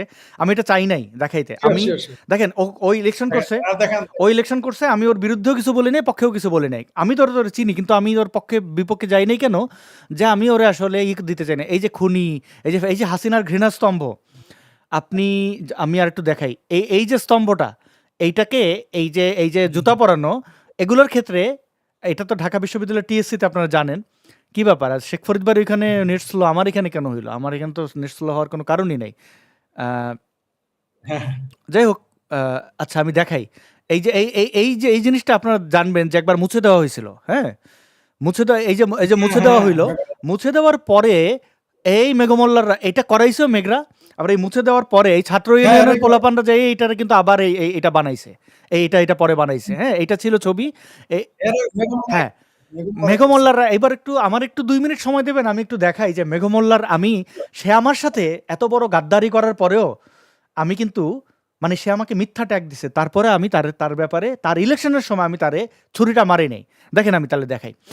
আগস্ট 28, 2024 সালে সে আমারে নিয়ে লিখছে, এটা এটা আকাশ, আপনারা জানবেন, একটু প্রেক্ষাপটটা বলি। শেখ হাসিনার পতনের পরে 8 আগস্ট থেকে, মানে 5 আগস্ট থেকে আমি কয়েকদিন ভিডিও তৈরি করিনি, কারণ শেখ হাসিনার পতনটা, আমি শেখ হাসিনার বিরোধী একজন লোক, কিন্তু শেখ হাসিনার পতন আমি চাই নাই, কারণ আমি জানি শেখ হাসিনার পতন হইলেই এখানে জামাত শিবির ক্ষমতা নিয়ে এই নিবে। অবস্থা।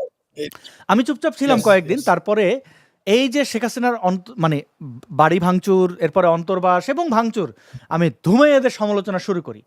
একটা সময় দেখি কি, ডক্টর অবশ্যই। মোহাম্মদ জাফর ইকবাল, প্রিয় দর্শক আপনারা সাক্ষী, আমি যদি একটা মিথ্যা কথা বলে থাকি, বা আমি আমার পলিটিক্যাল যে ভিউ সেটা আপনাদের উপর প্রভাব বিস্তার করার জন্য কোনো কথা বলে থাকি, তাহলে এই বিচারটা আপনারা করবেন। শেখ ফরিদ ভাই একজন বিজ্ঞ মানুষ, তাকে সামনে রেখে আমি একটা কথা বলি।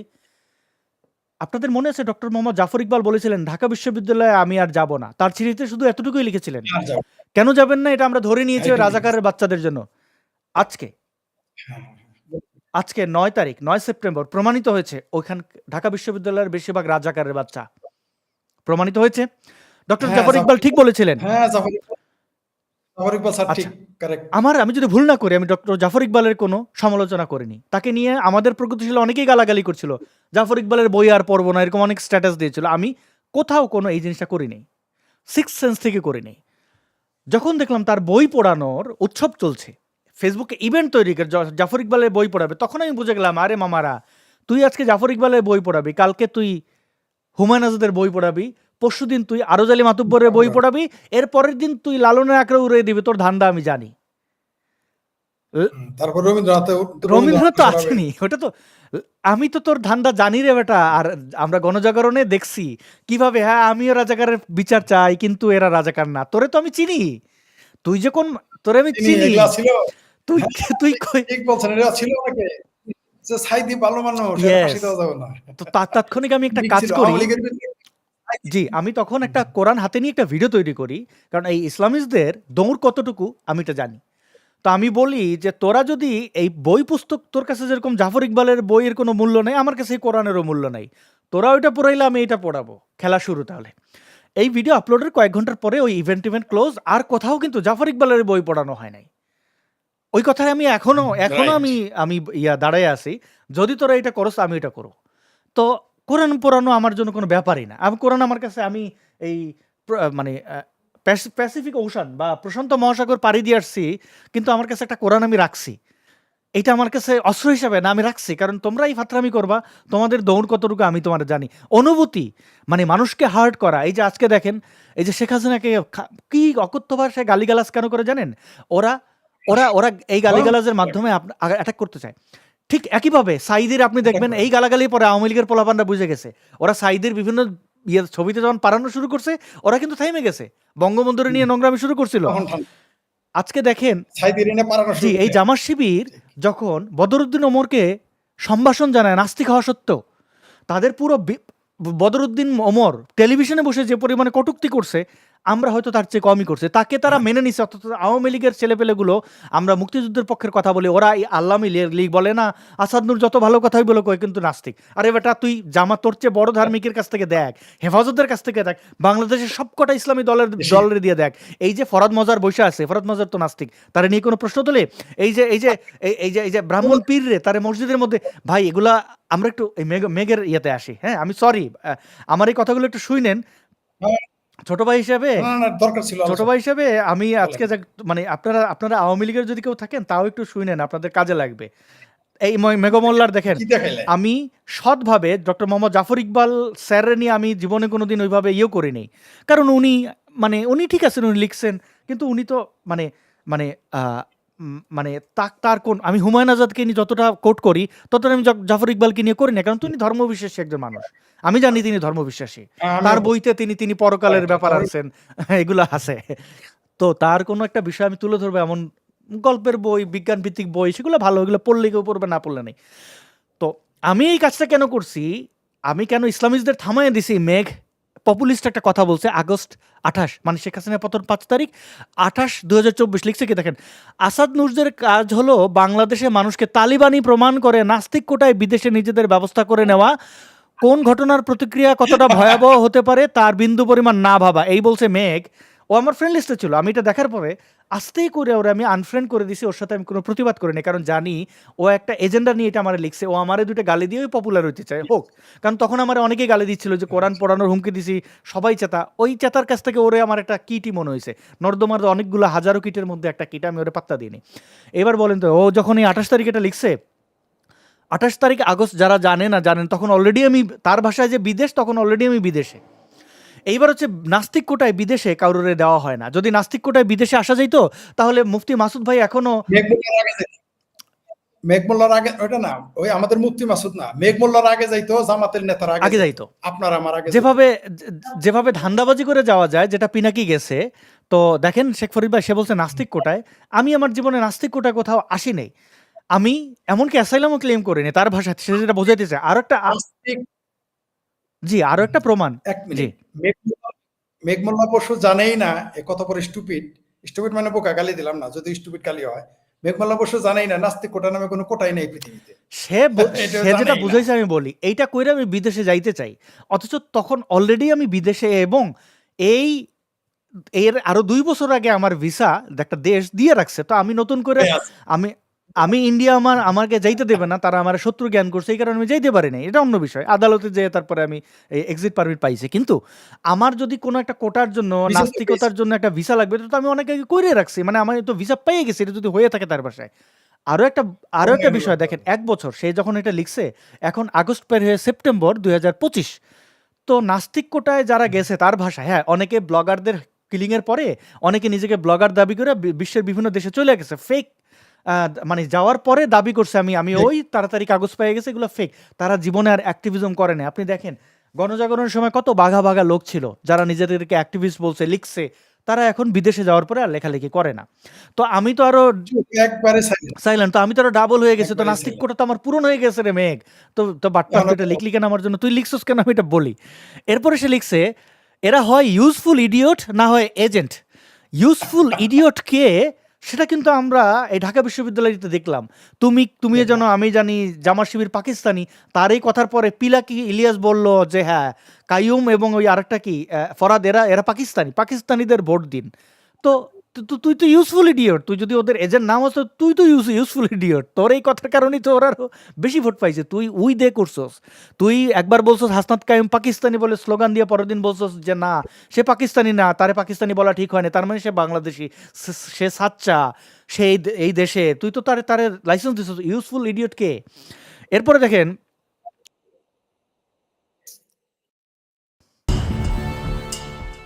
এই ছেলেটা বলছে যে আমাদের এত কষ্ট করে তৈরি করা সাম্প্রদায়িক সম্প্রীতির আবহ নষ্ট করা এদের এজেন্ডা। সাম্প্রদায়িক সম্প্রীতি আবহ নষ্ট করি নাকি ডিফেন্ড করি সেটা মানুষ জানে। মুক্তিবুদ্ধি টুদ্ধি কিছু না, এগুলো স্রেফ দেশের সাথে শত্রুতা। দেশের সাথে শত্রুতা কিনা সেটাও মানুষ জানেন। ৫ আগস্টের পরে দেশের এই পরিবর্তনে তোমরা রাজাকার কিনা আর দেশপ্রেমিক কিনা সেটা যখন মানুষ জানেন, আমার এই অবস্থান মানুষ জানেন, মানুষ বোঝেন যে কি বাংলাদেশের রাজনীতি ও সমাজের রাজনীতি ও সমাজে প্রতিক্রিয়া মানে ওই যে ইসলামিস্টদের হাতকে আরো শক্তিশালী করা, স্রেফ ঘেন্না জানাতে পারি। এগুলো আরো প্রতিক্রিয়া তৈরি করছে নাকি আমরা গুটি কয়েকের কাছ থেকে এই ইসলামিস্টরা তাদের আটকায় রাখছে, আমরা আমাদের তোমাদের মতো চুষে না।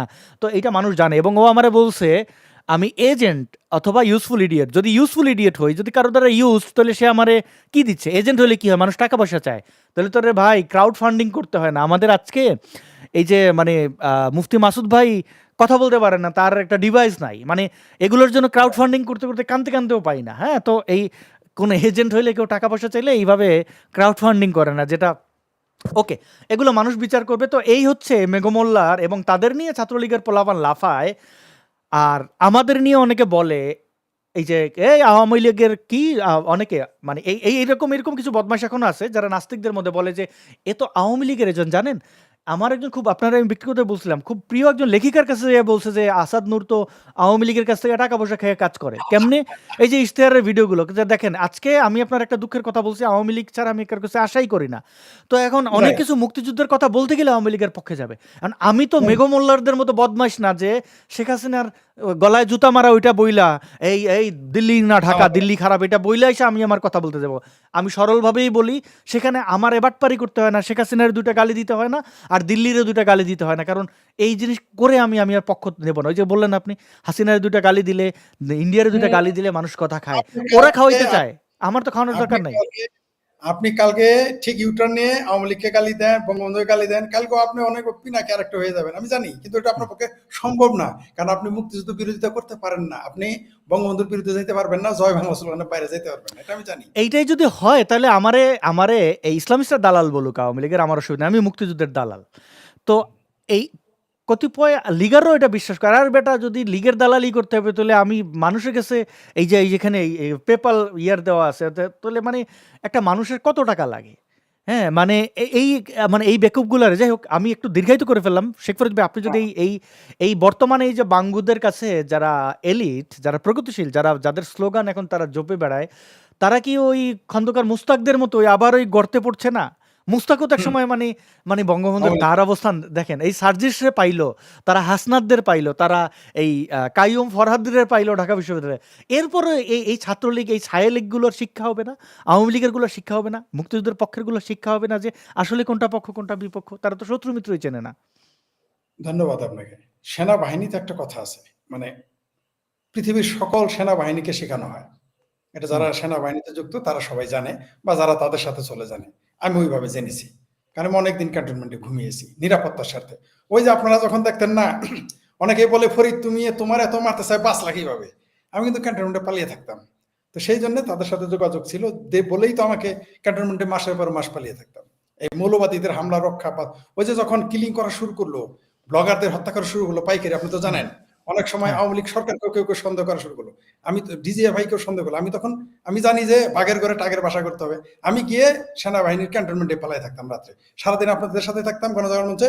আমি সন্ধ্যা হইলেই, মানে আপনাদের সঙ্গতে ইমরান সরকারের সাথে যখন আমরা চলে যেতাম যাদের মতো, আমি আমার মতো ক্যান্টনমেন্টে দেখাইতাম কমলাপুর বা এক জায়গায় চলে যেতাম, কোনো না কোনো ক্যান্টনমেন্টে গিয়ে ঘুমাইতাম রাত্রে। যাই হোক, তো আপনি যেটা বলছেন ক্যান্টনমেন্টে প্রত্যেক সেনাবাহিনীদের একটা যে শেখানো হয়, তুমি বন্ধুকে চিনার চাইতে আগে শত্রুকে চিনো।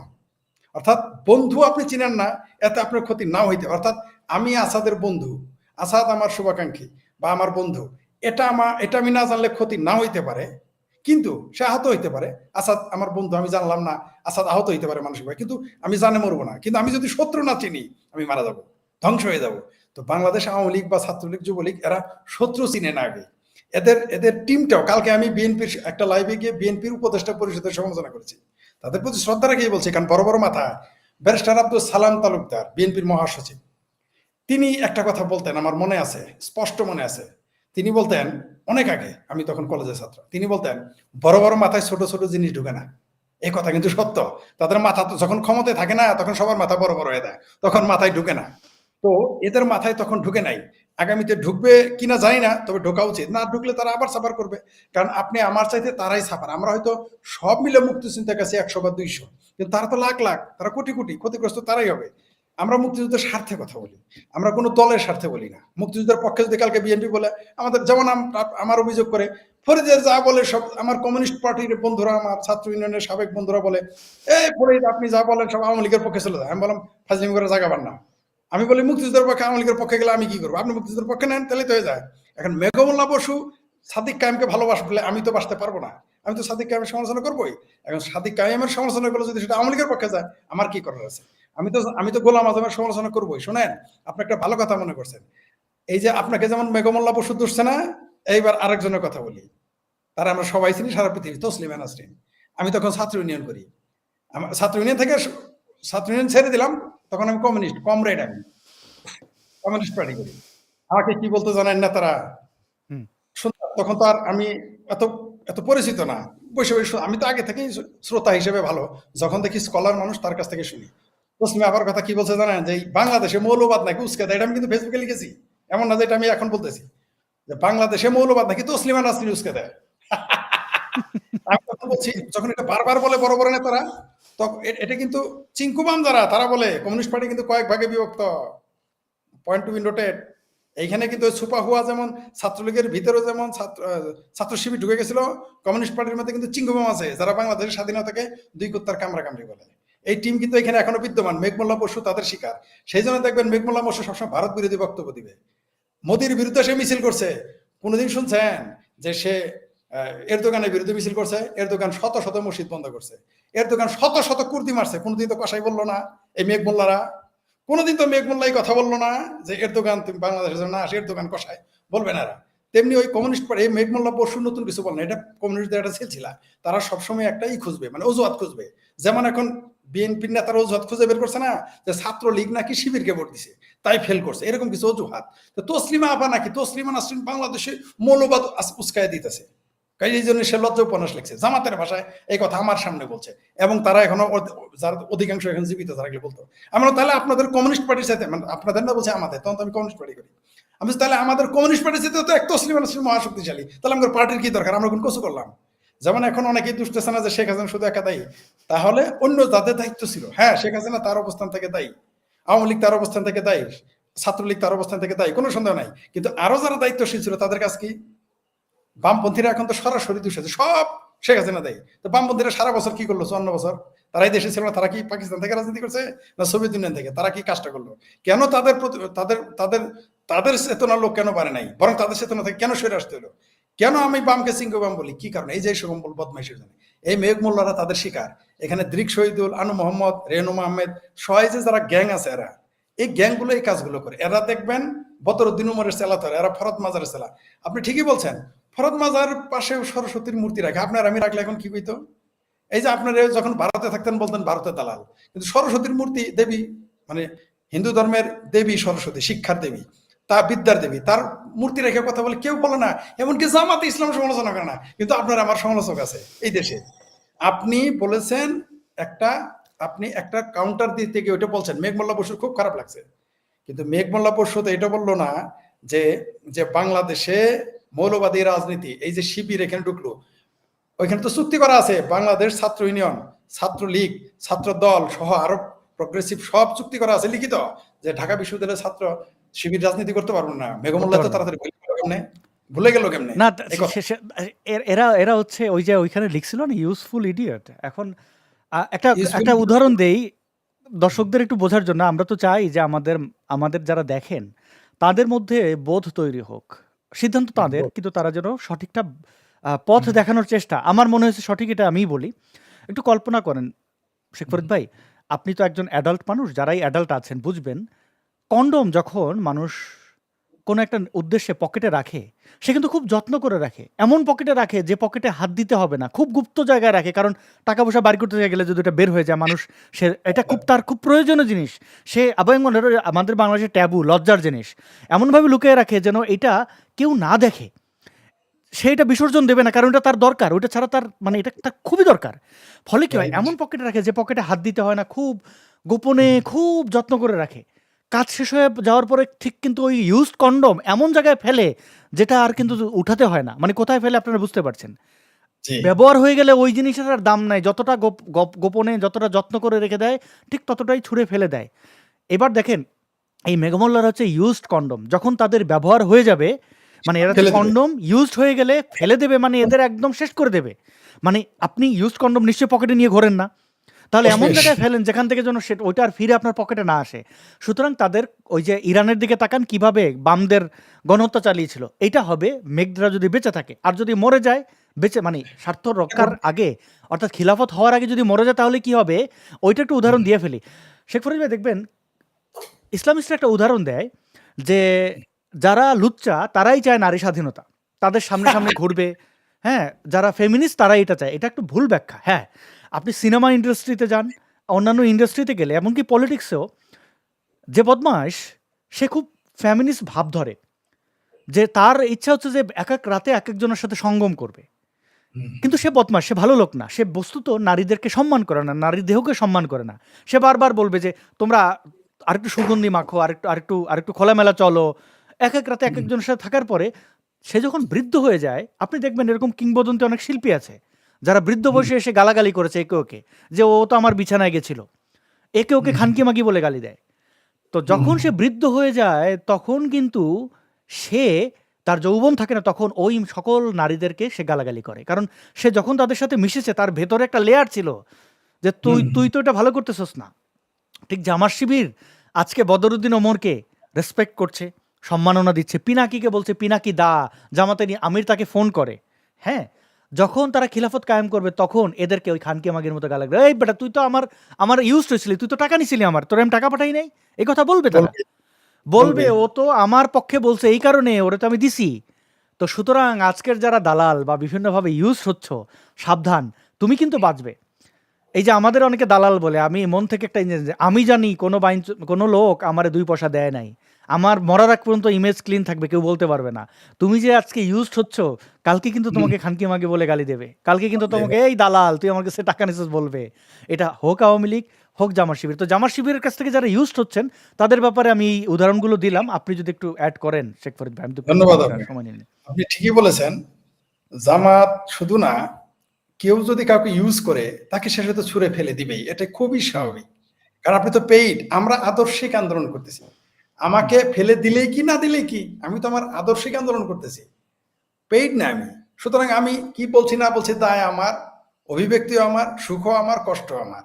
কিন্তু আমি যদি কোনো পয়সা নিয়ে বলি তখন কিন্তু দায়টা আর আমার উপরে থাকে না, কারণ আমি পেইড। যেমন এখন যার নাম দিলেন পিনাকি বা ইলিয়াসটা আমার ভালো লাগে, কারণ কি জানেন, সে বলে দিয়েছে যে আমি পাকিস্তানি, মানে ইলিয়াস নিজে বলেছে রাজাকারের বাচ্চা আমার, হ্যাঁ। সে রাজাকারের বাচ্চা, তার রক্ত পি পজিটিভ, সে ৭১ জন্ম নিলে রাজাকারী হইতো, সে এটা স্ট্রেট বলে, তার বিষয় আলাদা। আমি এই জন্য তার সমালোচনা করি না অনেক সময়, কারণ সে তো প্রকাশ্য আমার প্রতিপক্ষ, বা আমার প্রতিপক্ষ না, সে প্রকাশ্য আমার মানে মুক্তিযুদ্ধের চেতনার বিরোধী। আমরা তাকে আমি সে মুক্তিযুদ্ধের শত্রু, মুক্তিযুদ্ধের চেতনার শত্রু, আমরা তাকে চিনতে পারি। কিন্তু সমস্যা হলো যারা ওই যে দো দিল বান্দা কালেমা চোর, না পায় বেহেস্ত না পায় গোর, এরকম একটা কথা আছে না। তো আমাদের বাংলাদেশে এরকম কিছু আছে। যেমন ছাত্র দলের মধ্যে এখন জন্ম নিয়েছে সাইদি দল, আওয়ামী লীগের মধ্যে আছে সাইদি লীগ, তো এগুলো থাকবে। এদেরকে এরা এরা আদর্শের কথাটা বিবেচনা করে না। আপনি দেখেন যে বিএনপি ছাত্রদল, বিএনপি বা ছাত্রদল শিবিরকে ছাড় দিল, ডাকসু নির্বাচনে ছাড় দিয়েছে? দেয়নি, তারা ইউজ করেছে। আমাদের উদাহরণ লাইভ। আমাদের মেঘমুল্লা কবে জামাত ক্ষমতায় আসবে, তারপরে মেঘমুল্লারে ধরবে, ওটা আমি বলতেছি না। তবে একটা উদাহরণ দেয় যেটা ভুলে যাবো, তখন বলতে গিয়ে ভুলে গেছি, মেঘমুল্লারা কিন্তু তারা পুরস্কার দিয়ে দিয়েছে, 5,000 ভোট দিয়েছে প্রায়, রাইট? কারণ মেঘমুল্লার জীবনের স্বপ্নও পাবে নাই সে 500-র উপরে ভোট পাবে। ওই যে আপনি না, বললেন না কেন ওটা তো জগন্নাথ হল টল মিলে কিছু তো হিন্দুদের মধ্যে কিছু বেকুব আছে, তারা দিছে। না এত ভোট দিবে না, মেঘমুল্লাকে এত ভোট দিবে না। আমি বাম রাজনীতি করার লোক, আমি জানি ঢাকা বিশ্ববিদ্যালয়ে কতজন বাম রাজনীতি করে। আমার কাছে লিস্ট আছে, আমার কাছে বাই নেমে লিস্ট আছে, আপনি চাইলে ব্যক্তিগত আমি দিতে পারি। সে 500-র উপরে কোনোদিনই ভোট পাইতো না। ওই যে যেটা বললেন বামেরা তারে রাখছে, ওই যে ব্যবহার করবে, 5,000 ভোট দিয়ে তারে ফুলাই দিছে, বামেরা রাখছে নাকি জামাতেরা রাখছে? সরি জামাতেরা বলতে ভুল করছি, মানে জামাতেরা তারা 5,000 ভোট দিয়ে, কারণ সে তো 500, আমি ওই যে বললাম যে কেন 5টা ভোট চাইছি জানেন, তো অন্তত 500 যেন হয়, সেই সেন্সে বলছি যে 5টা ভোট যেন বেশি পায়। কিন্তু তাকে যে জামাতেরা ভোট দিবে এটা যদি আগে জানতাম তাহলে তো আমি 5 ভোটের কথা জীবনে বলতাম না, ঠিক আছে? যাই হোক, এখন কারণ বাম রাজনীতিদের আমি যতই সমালোচনা করি, অনেক জ্ঞান, অনেক মানে মুক্ত চিন্তা তাদের কাছ থেকেও আসছে, তার কৃতজ্ঞতা স্বরূপ কিছু কথা বলতে হয় তাদের পক্ষে। কারণ কিছু জিনিস আছে, যেমন ফিলান্থ্রপিস্ট আমি হয়েছি, সেটা আমি এই ধারণা থেকে, মানে লেফটের ধারণা থেকে, যে মানুষকে ভালোবাসতে হবে, মানবতা ইত্যাদি ইত্যাদি, মানে ব্রড করার জন্য তাদের প্রতি তাদের অবদান আমার প্রতি আছে, তাই আমি কৃতজ্ঞ থাকতে হবে। আমরা তো ওদের মতো বেইমান হতে পারবো না, তাই না? আমরা কিছু তো স্বীকার করতে হবে, যে আমাকে উপকার করেছে তার স্বীকার করতে হবে। যেমন আপনার কাছ থেকে অনেকেই সুবিধা নিয়ে এখন আপনার পিছনে লাগছে, তো ওরকম অকৃতজ্ঞতা হওয়া যাবে না, মিনিমাম কৃতজ্ঞতা। আমি তার বাম রাজনীতির সমালোচক, কোনো সন্দেহ নাই, কিন্তু এই যে আমার চিন্তা চেতনা ব্রড হওয়ার পিছনে বাম রাজনীতির একটা বিরাট অবদান আছে। বলবো না শুধু তাদের একটা বিরাট অবদান আছে, অনেক প্রফেসর আছে যাদের সাথে মিশার কারণে এটা হয়েছে, ওটা আলাদা বিষয়। যেটা বলতেছিলাম, এদের এমন ইউজ করবে, এরা চিন্তাই করতে পারতেছে না। বাংলাদেশ আওয়ামী লীগ যদি আবার ফিরে না আসে 5 বছরের মধ্যে ক্ষমতায়, তাহলে বাম রাজনীতি যারা করে এদের দিয়ে তো চটপটি বেচতে দিবে না, ঢাকা বিশ্ববিদ্যালয়ে উষ্টা মেরে বের করে দিবে। প্রথমে তারা কমিউনিস্ট পার্টি অফিসে তালা মারবে, আমি জানি। সর্বপ্রথম যে কাজটা করবে, এই যে ইরানের মতো না, ইরানে তো জবাই করছে, ঘরে ঘরে ধরে মারছে, সংখ্যা বেশি ছিল, তো বাংলাদেশের সংখ্যাই কত? এই 10টারে ধরে মনে করেন যে পল্টন আছে না, ওই যে পুরানা পল্টন, যে আমার পার্টি অফিস কমিউনিস্ট পার্টির, শুনেন আওয়ামী লীগ ক্ষমতায় থাকতেই দেখেন এরা কত বড় বেকুব, এরা আওয়ামী লীগের শুধু সমালোচনা করে। ওই হেফাজতের নেতারা নাস্তিক এরও লেখে কমিউনিস্ট পার্টি অফিসে দিয়েছিল, এরও আছে না পত্রিকা, আপনি সইবেন, এখন ক্লিক করেন পাবেন, নাস্তিক লেখে কমিউনিস্ট পার্টি অফিসের দিকে দিয়েছে যে নাস্তিক, কিন্তু তারা হেফাজতের সমালোচনা করে নাই, সমালোচনা করে আওয়ামী লীগের। এইরকম হচ্ছে সমস্যা এদের, এরা যে এত স্ববিরোধী। আমি 4-5 জন কমিউনিস্ট নেতাকে প্রশ্ন করেছি, তারা এটার আমার কোনো সদুত্তর দেয় না। আমি পার্সোনালি প্রশ্ন করেছি যে যাতে সদুত্তর দিতে পারে, কারণ এখানে তাদের উত্তর নাই, কি দিবে? কারণ এখানে তাদের তো চুপ, একবারই চুপ। দেখেন, আপনি আমার পার্টি অফিসে লিখে দিলেন নাস্তিক, আসাদের বাড়িতে গিয়ে কিন্তু নাস্তিক লেখে নাই, আমার বাড়িতে গিয়ে নাস্তিক লেখে নাই, পার্টি অফিসে নাস্তিক লিখলো, তারা প্রতিবাদ করে নাই। সর্বশেষ বলি, চরমনাই পীর কি বলছে, এই যে কমিউনিস্টদের যে বামদের যে ইউজ করবে কন্ডমের মতো, এরা কয়দিন পরে বুঝবে, আর যখন বুঝবে তখন আর সময় থাকবে না। যার হয় না 9-এ, তার হয় না আকল 90-এ, যদি এই প্রবাদ সত্য হয়। চরমনাই পীর বলছে বাম ও রামদের কবর রচনা হয়েছে ঢাকা বিশ্ববিদ্যালয়ে। একটা প্রতিবাদ করছে বামেরা, শুনছেন আপনি শুনছেন প্রতিবাদ? বলছে বাম ও রামদের কবর রচনা হয়েছে ঢাকা বিশ্ববিদ্যালয়ে। কে বলছে? চরমনাই পীর। কারো মুরদে কোলায় নাই, বিএনপির মুরদেও কোলায় নাই, বামদের মুরদেও কোলায় নাই এর প্রতিবাদ করতে। তাহলে কি ছাত্রদল ভারতের দালাল, রামের দালাল, ভারতের দালাল, বিএনপি ভারতের দালাল? চরমনাই পীরের কথা তাই হয়, দেখেন সমালোচনা করে না, বামেরও করে নাই। কেন করে না? কারণ হচ্ছে এরা আসলে মুক্তিযুদ্ধ বিরোধী শক্তিকে ভিতরে ভিতরে একটু পুলকিত অনুভব করে, তাদের সাথে ভালোবাসা করে। হ্যাঁ, নইলে চরমনের সাথে তো জামাতের সারা জীবনের শত্রুতা, তারা ওদের প্রশংসা করতেছে। ইউজ করতেছে, এই চরমনাইও ইউজ করবে। শুনেন, এই চরমনাইও কোন ভাবের মতো ইউজ করতেছে। চরমনাই কি বলছিল? এই জামাত মাদ্রাসায় গেছে, আলিয়া মাদ্রাসা শেষ, এই জামাত ইত্তাহেদুল কি যেন বলছে গেছে শেষ, এই জামাত বিএনপিতে গেছে, বিএনপি শেষ। এখন চরমনাই পীর যে জামাতের সাথে পিরিতি, গাইঠে পিরিতি, তাও কাঁঠালের আটা যেন আর ছাড়ে না, পিরিতি কাঁঠালের আটা লাগিলে আর ছাড়ে না, লাগিলে আর ছাড়ে না। জামাত আর হেফাজত পিরিতি কাঁঠালের আটা লাগিলে আর ছাড়ে না। সে এখন বিএনপির গালি দেয়, ছেসরা সাদাবাজ। অদ্ভুত ব্যাপার, বিএনপি সমালোচনা করে না। বিএনপি কে যে চরমনাই পীর ছেসরা সাদাবাজ বললো, আমি শেখ ফরিদ সমালোচনা করছি, আপনিও হয়তো করেছেন, কিন্তু আজ পর্যন্ত বিএনপি লোক তার সমালোচনা করে না। কেন? এটা একটা অদ্ভুত আর একটা দল, মানে মানে মানে বাংলাদেশের রাজনীতিবিদের না একটা পিকুলিয়ার এরা। আমি বুঝতে পারলাম না, যেখানে আওয়ামী লীগের টু শব্দটি করলে, আওয়ামী লীগ যদি এই ছেসরা সাদাবাজ বিএনপিকে বলতো, এতক্ষণ দেখতেন টক শোতে বিএনপির নেতারা, বিএনপির সাংবাদিকেরা, বিএনপির লেখকেরা এগুলো গলা ফাড়াই দিত, গলা ফাড়ায় চিৎকার করতো। কিন্তু ছেসরা চাঁদাবাজ বলছে, অবশ্য আওয়ামী লীগের একটু জাতে তুলছে, বলছে আওয়ামী লীগ শাহী চাঁদাবাজ, বুঝতে পারছেন? একটু জাতে তুলছে, কারণ আওয়ামী লীগের দালালি করছে তো। চরমোনাই পীর কিন্তু আওয়ামী লীগের দালালি করতো, এই জন্য একটু কৃতজ্ঞতা জানাইছে, শাহী চাঁদাবাজ বলছে। তা ইউজ করবে, জামাত কিন্তু সবাইকে ইউজ করতেছে। জামাত এই দেশের ছাত্রদের ইউজ করে। এই দেখেন এনসিপি, এখন এনসিপি বলতে কিছু আছে? এনসিপি বলতে না। কিছু নাই। জামাত এরা এনসিপি দেখেন কন্ডমের মধ্যে ইউজ করে ফেলে দিছে। এখন বলতেছে ও মামা বলতেছে, ও মা আমাদের সাথে শিবির বেইমানি করছে। আরে শিবিরের জন্মই তো বেইমানি করার জন্য, জামাতের জন্মই তো বেইমানি করার জন্য। আবার মির্জা ওরা আব্বাস দেশের সাহেব সাথে বলছে, বেইমানি করছে। হ্যাঁ, হ্যাঁ, ওরা নিজের ধর্মের সাথে বেইমানি করে। ওদের ধর্মে কি আছে? জামাতের যে প্রতিষ্ঠাতা, মানে ইসলাম ধর্মের পরিভাষা, এই কথা বললে আমি বললে জবাই করে দিত। জামাতের আমির বলছে, জামাতের যে প্রতিষ্ঠাতা মওদুদি বলছিল, আমার হাতের যে লাঠি আছে, মোহাম্মদের সেই ক্ষমতা নাই, এই মোহাম্মদের আর কোনো ক্ষমতা নাই লাঠি উপকার করে। এই কথা আপনি বললে কি হইতো? আপনি যদি বলতেন যে আমার হাতে যে যে কলমটা আছে, এই কলম দিয়ে একটা গুতা মারতে পারবো, মোহাম্মদের এই ক্ষমতা নাই, আপনার বাড়িঘর রাখবে, 5 মিনিটে বাড়িঘর উড়াই দিবে। কিন্তু মওদুদি এই কথা বলে গেছে, ইউজ করছে। কি ধর্মকে সে ইউজ করে? এরা শুধু তো মানুষকে ইউজ করে না, জামাত তো শুধুমাত্র ছাত্রলীগ, যুবলীগ, আওয়ামী লীগ, ছাত্রদল, বিএনপি, হেফাজত ইউজ করে না, এই এই মেঘমোল্লা বসুদেরই তো শুধু ইউজ করে না, তারা তো ইসলাম ধর্মকেও তো ইউজ করতেছে। মুসলমানরা এটা মানে তাদের ধর্মের পরিভাষায় তো ইসলামের সে ইউজ করতেছে। ইসলামেরও তো সে ওই যে শব্দটা বলেন, এখন আবার ইসলামের কন্ডামের মতো ইউজ করছে। এই কথাটা বললে আমার গালি দিব, এই তুই এত বড় কথা বলি কেন? ইসলামেরও সে কন্ডামের মতো ইউজ করতেছে এই জামাত ইসলাম, এটা মুসলমানরা। হ্যাঁ, তো এটা তো অবশ্যই ধর্মের সাথে। আরেকটা জিনিস উদাহরণ দিই, এই চরমোনাইয়ের পীর কি বলছে জানেন? সবচেয়ে হাস্যকর, কমিউনিস্টরা যদি একদিন ইসলামী দল, কমিউনিস্টরা যদি কোনো দেশে ক্ষমতায় আসে, তবু ইসলাম কায়েম হইতে পারে, জামাত ক্ষমতায় আসলে কোনদিন ইসলাম কায়েম হবে না। এটা কে বলছে জানেন? এই যে এখন জামাতের সামসামি করে, মানে যারা ধর্মীয় চরমোনাই ধর্মরা ইউজ করে কন্ডমের মতো, ওটা করেই তো খায়। এখন এটা আমরা স্পষ্ট হয়ে বলে দেয়, চরমোনাই, জামাত আপনাদের যেমন ছাত্র সংগঠনকে যেমন ইউজ করে, বিভিন্ন সংগঠন যেমন মেঘমুল্লা পরশুদের ইউজ করতেছে, চরমোনাই পীর এবং জামাতের ধর্মকেও কন্ডমের মতো ব্যবহার করতেছে। এটা আপনারা এখন রাগ করলে আমাদের কিছু যায় আসে না, না করলে যায় আসে না। আল হুক্কু নুররুন লাউ কান্না দুররুন, আপনার ঘরে কোরআন শরীফে আছে যে উচিত কথা অধিক তিতা, লাগলে কিছু করার নাই। এখন আসাদের আমার গালি দিতে থাকেন। চরমোনাইয়ের পীর নিজে বলছে যে যেই দেশে জামাত ক্ষমতায় আসবে, এইভাবে বলছে, আল্লাহ না করুক জামাত ক্ষমতায় আসে, কমিউনিস্টরা এলেও ওই দেশে ইসলাম কায়েম হবে, জামাত ক্ষমতায় এলে কিন্তু ইসলাম কায়েম হবে না। সেই জামাত ইসলামের দালালি করতেছেন চরমোনাইয়ের পীর। আর আমি চরমোনাইয়ের পীরে চরমোনাই বলি বলে আমার জামালপুরের লোকজন আমার গালি দেয়, বুঝছেন? অনেকে গালি দেয়, শালা তুই চরমোনাই পীরের চরমোনাই বলস কেন? আর তো চর্ম আসলেই না, আসলে ওই পীরগিরি করে না, চর্ম এই করছে চর্ম। আবার দেখবেন এরা আরো একটা কাজ করে, জামাতারা যে কাজটা করে, আপনি দেখবেন এরা তো জানে যে টাকা না দিলে আসবে না, তাই এরা কি করতেছে? এই দেখেন, এই বিশ্ববিদ্যালয়ের এই ডাকসু নির্বাচনে কত, আমি বলেছিলাম যে 25 কোটি টাকা তাদের বাজেট। অনেকে তখন আমার বলছে এমনি এমনি বলে, আমি বলি এমনি এমনি বলি।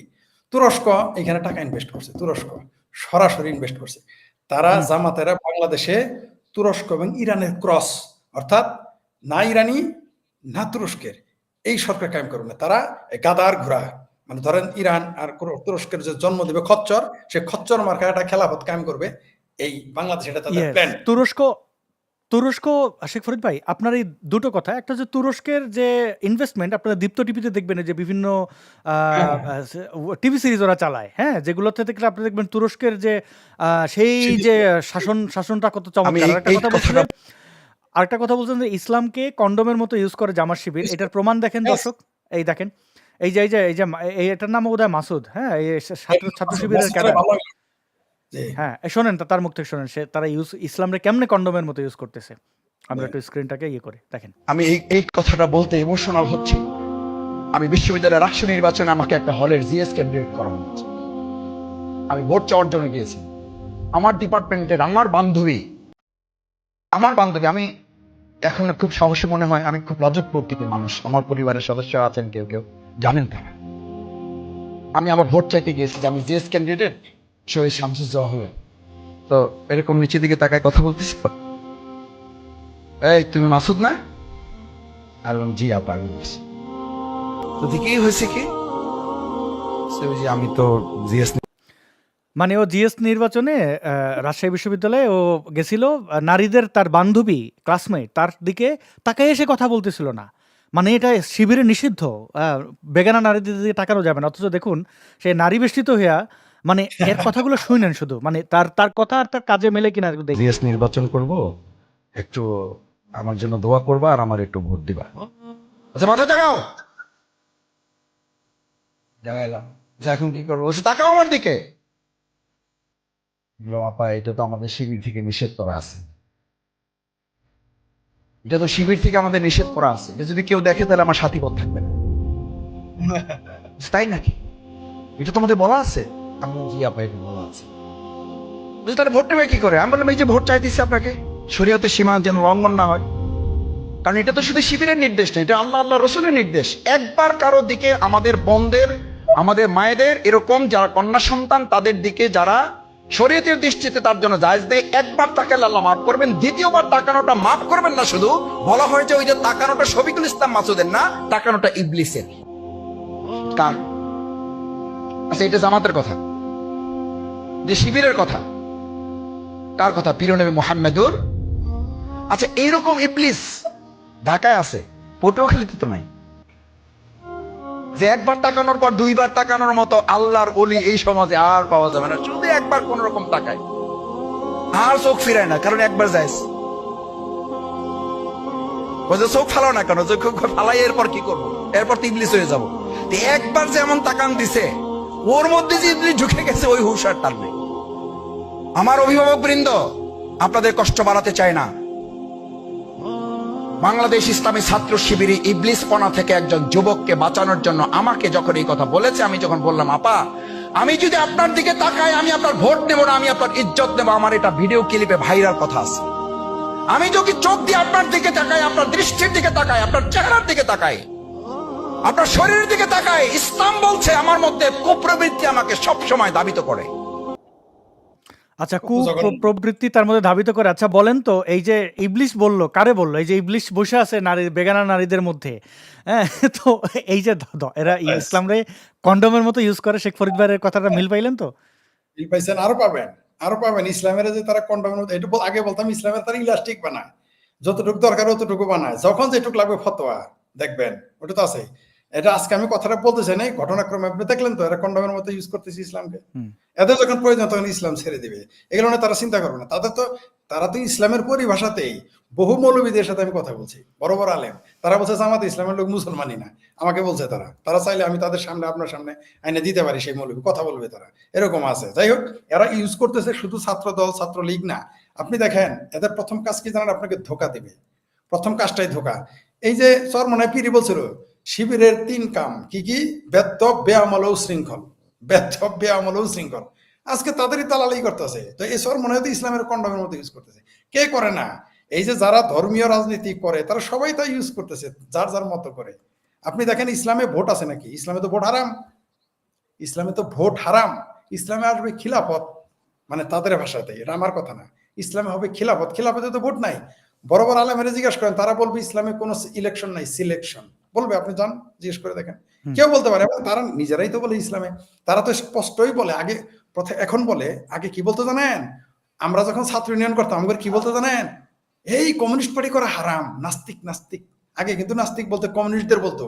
এখন তো এই যে মেঘমোল্লা যে ফাল পারে, মেঘমোল্লা কি জানে যে বামপন্থীদের সবাই নাস্তিক বলে, এবং বামপন্থীদের গালাগালি দেয়? মেঘমোল্লা জানে? মেঘমোল্লা আসাদ নূরের গালি দেয়। মেঘমোল্লা জানে যে বামপন্থীদেরকে এই দেশে বলা হয় যারা ইসলাম বিরোধী? এটা কি জানে মেঘমোল্লা? জানে না, বা জানতে দেওয়া হয় না, বা জানলেও বলবে না। মেঘমোল্লা এখন বলতে হয় না। শুনেন, বাংলাদেশে আমি আগে মনে করতাম বামপন্থীরা কত বড় সৎ। অর্ধেক লোক বাম রাজনীতি করে, অন্য দলে জায়গা না পায়, ভাত পায় না। ছাত্রলীগ ছাত্র দলে গেলে উষ্টা মারবে।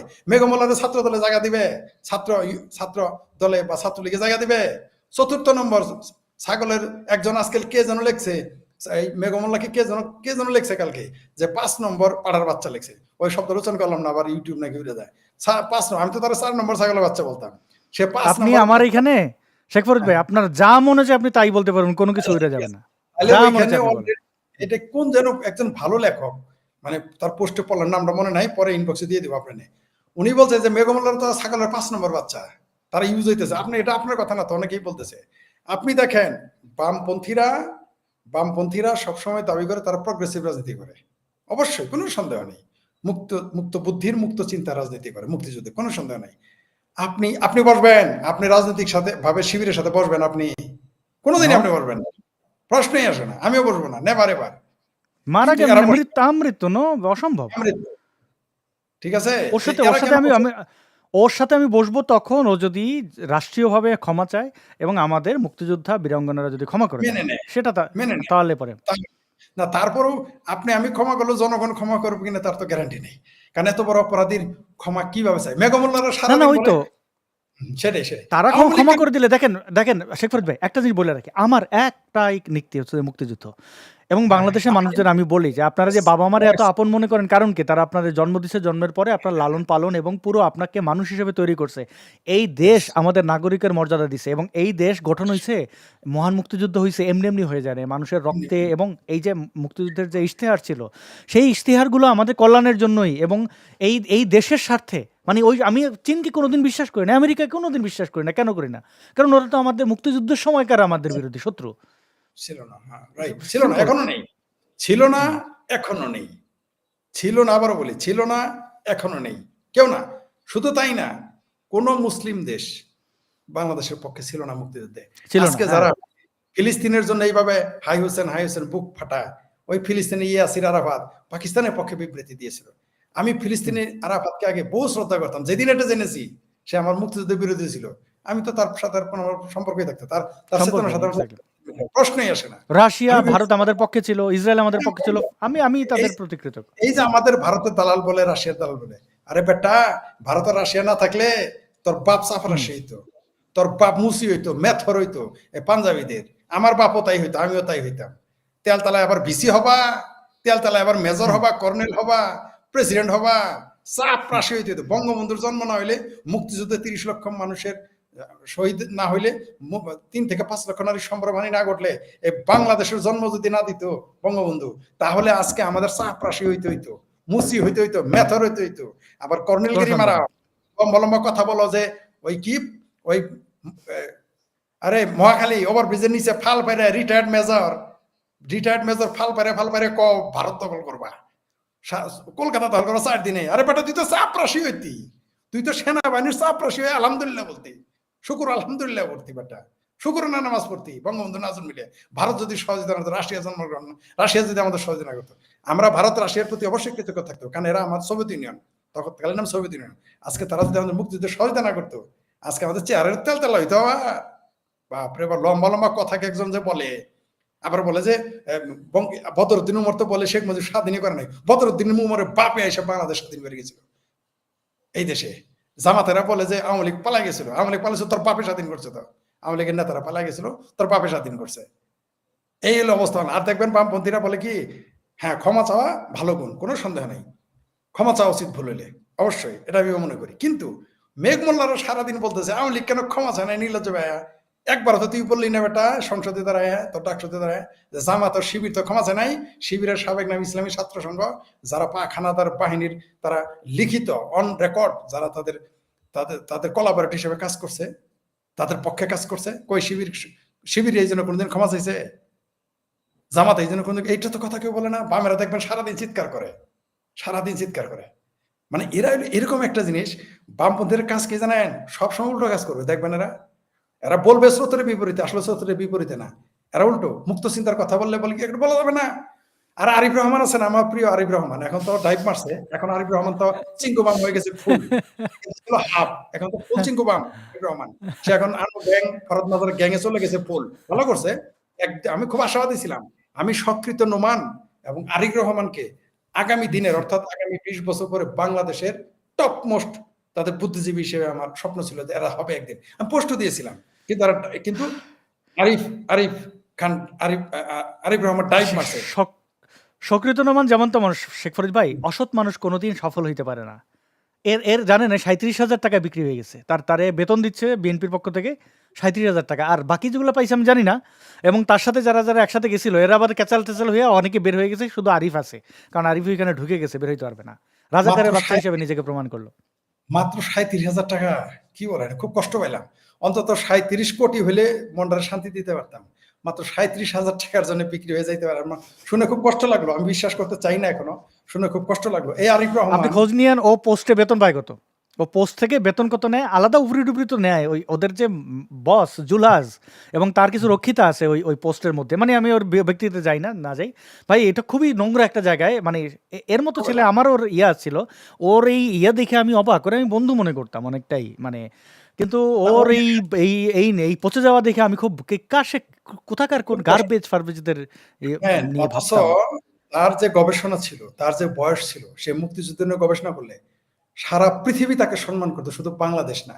তার এত ভালো গবেষণা, এই যে মুক্তিযুদ্ধে ৩০ লক্ষ হত্যা হুম সে প্রমাণ করে দিয়েছে একটা তার বইয়ে। আমি হুম তার বইগুলো হ্যাঁ, বিভিন্ন জায়গায় পাঠাইছি। তারকে আমি খুব পছন্দ করি, এখনো করি। হ্যাঁ, আমি তার সমালোচক। আমার কিন্তু খুব লাভ কষ্ট নাই ওই যে লাগে। শেখ ফরিদ ভাই, আমি বুঝছেন কাউকে যদি আগে বুঝতে পারি দালাল, দালাল থেকে ১০০ হাত দূরে থাকি, কারণ এটা ওই খুব যে কষ্ট। বিক্রি হয় ও তো বিক্রি আজকে হয়েছে কালকে হবে পরশু হবে, ও বিক্রিই হবে এবং সমস্যা স্ট্যান্ড নেই। বদলায়, এই যে পিনাকি দেখেন আজকে ওইটা কালকে ওটা, মানে ওরে দিয়ে আমি করবো কি, ও তো দালাল, ওর তো নিজস্বতা বলে কিছু নাই। আর এটা আম কিনা যদি আপনি দেখেন ওইটা কাঁঠাল, অনেকের কাঁঠাল প্রিয়, আর আম ছুলে দেখলেন কাঁঠাল, আপনি তো বিব্রত হবেন যে আপনি জানেন না, মানে এইভাবে যারা বদলায়, আরে আমি আম কিনছি আমই হবে ওইটা, হুম, আমি মদ কিনছি ওটা মদ হবে, ওটা মধু হবে কেন? একটা লোক right। ধরেন মধু আয়েশ করে একটা মদের বোতল নিয়ে গেল, খুশি হয়ে, ধরেন ১০০ টাকায় কিনছে, এখন যাই দেখলো যে ৫,০০০ টাকার সে মধু পেয়ে গেছে, সে কিন্তু খুশি হবে না, কারণ আরে ভাই তোরে আমি দেখছি তুই মুক্তিযুদ্ধের পক্ষে, তুই রাজাকারের ভূমিকা, কালকে আবার তুই হয়ে যাবি ইসলামিস্ট, লাভ কি? স্বাভাবিক কিছু না, বোঝা যাচ্ছে যে ওই দিকেই যাচ্ছে। আরেকটা জিনিস যাচ্ছে দেখেন, তো। মুক্তিযুদ্ধের পক্ষে বললে বামপন্থীরা কি বলে জানেন আমাকে? শেখ ফরিদ, আপনার সব লেখা আওয়ামী লীগের ফেভারে চলে যায়, আওয়ামী লীগের ফেভারে। কয় হুম এমন কিছু করা যাবে না, আওয়ামী ফ্যাসিজমের তখন বলতো আর কি, ক্ষমতায় পড়ে যাওয়ার আগে আওয়ামী লীগকে। ও আরেকটা জিনিস বলি, দেখেন বামপন্থীরা কত বড় ফ্রড। আমি বলতো আওয়ামী লীগ কি শুধু সমালোচনা করেন, বিগত বিএনপি সরকারের সমালোচনা করেন না কেন? কি বলতো জানেন? যখন যে সরকারে থাকবে তার সমালোচনা করতে হবে, এটাই বামপন্থীদের কাজ। এইবার তো হুম আমি বলছি ভাই, এবার তো ইউনূস সরকারের সমালোচনা করতে হবে। কয় না না না, তা করা যাবে না, কার করতে হবে? শেখ হাসিনারই। মানে দেখেন, যখন মুক্তিযুদ্ধের পক্ষের দল ক্ষমতায় থাকে তার তখন বলবে যে সরকারের সমালোচনা করাই আমাদের কাজ। যেই সরকার থাকবে না তখন আর পরবর্তী সরকারের সমালোচনা করবে না। দেখেন, তাদের ফ্রডগিরির একটা লিমিটেশন থাকা উচিত। আপনার চ্যানেলে এসে বলছিলাম ফ্রড মাজাহার কি বলছিল জানেন? হুম ওই যে আপনি যেটা বললেন, কে যেন একটা এই মুহূর্তে ভুলে গেলাম, যে জামাতের জামাতের সমালোচনা করা হচ্ছে ফেসিজম। এটা ফ্রড মাজার বলছে। মানে আচ্ছা, জামাতের সমালোচনা করা ফ্যাসিজম, এই কথা বললে নেগেটিভ মুক্তিযুদ্ধের বিপক্ষে যায় না? আমি যদি বলি বঙ্গবন্ধু ভালো, আমি যদি মুক্তিযুদ্ধের বই গাড়ি নিয়ে ঘুরি, সেটা যদি আওয়ামী লীগের ফেভারে যায়, মুক্তিযুদ্ধের পক্ষে না দিকে, তাহলে আপনি যখন বলবেন, মানে ফ্রড মাজার যখন বলে জামাতের সমালোচনা করা ফ্যাসিজম, তো এই কথা কি মুক্তিযুদ্ধের বিরোধীদের পক্ষে যায় না? তখন আর কথা বলে না, না না না তুমি বুঝো নাই, সব বাল বামপন্থীরাই বুঝে, আমরা কিছু বুঝি না, সব তারাই বুঝে। মানে তারা মনে করে কি, কিন্তু গিয়ে দেখবেন বামপন্থীদের, আপনার চ্যানেলের মাধ্যমে আমি গ্যারান্টি দিতে পারি, বহু বামপন্থী হচ্ছে এরা জীবনে কোনোদিন ওই কমিউনিস্ট ম্যানিফেস্টো বই পড়ে নাই। কমিউনিস্ট ম্যানিফেস্টো বই সবচেয়ে ছোট বই, কমিউনিজমের মধ্যে সবচেয়ে কম পাতার বই হচ্ছে কমিউনিস্ট ম্যানিফেস্টো।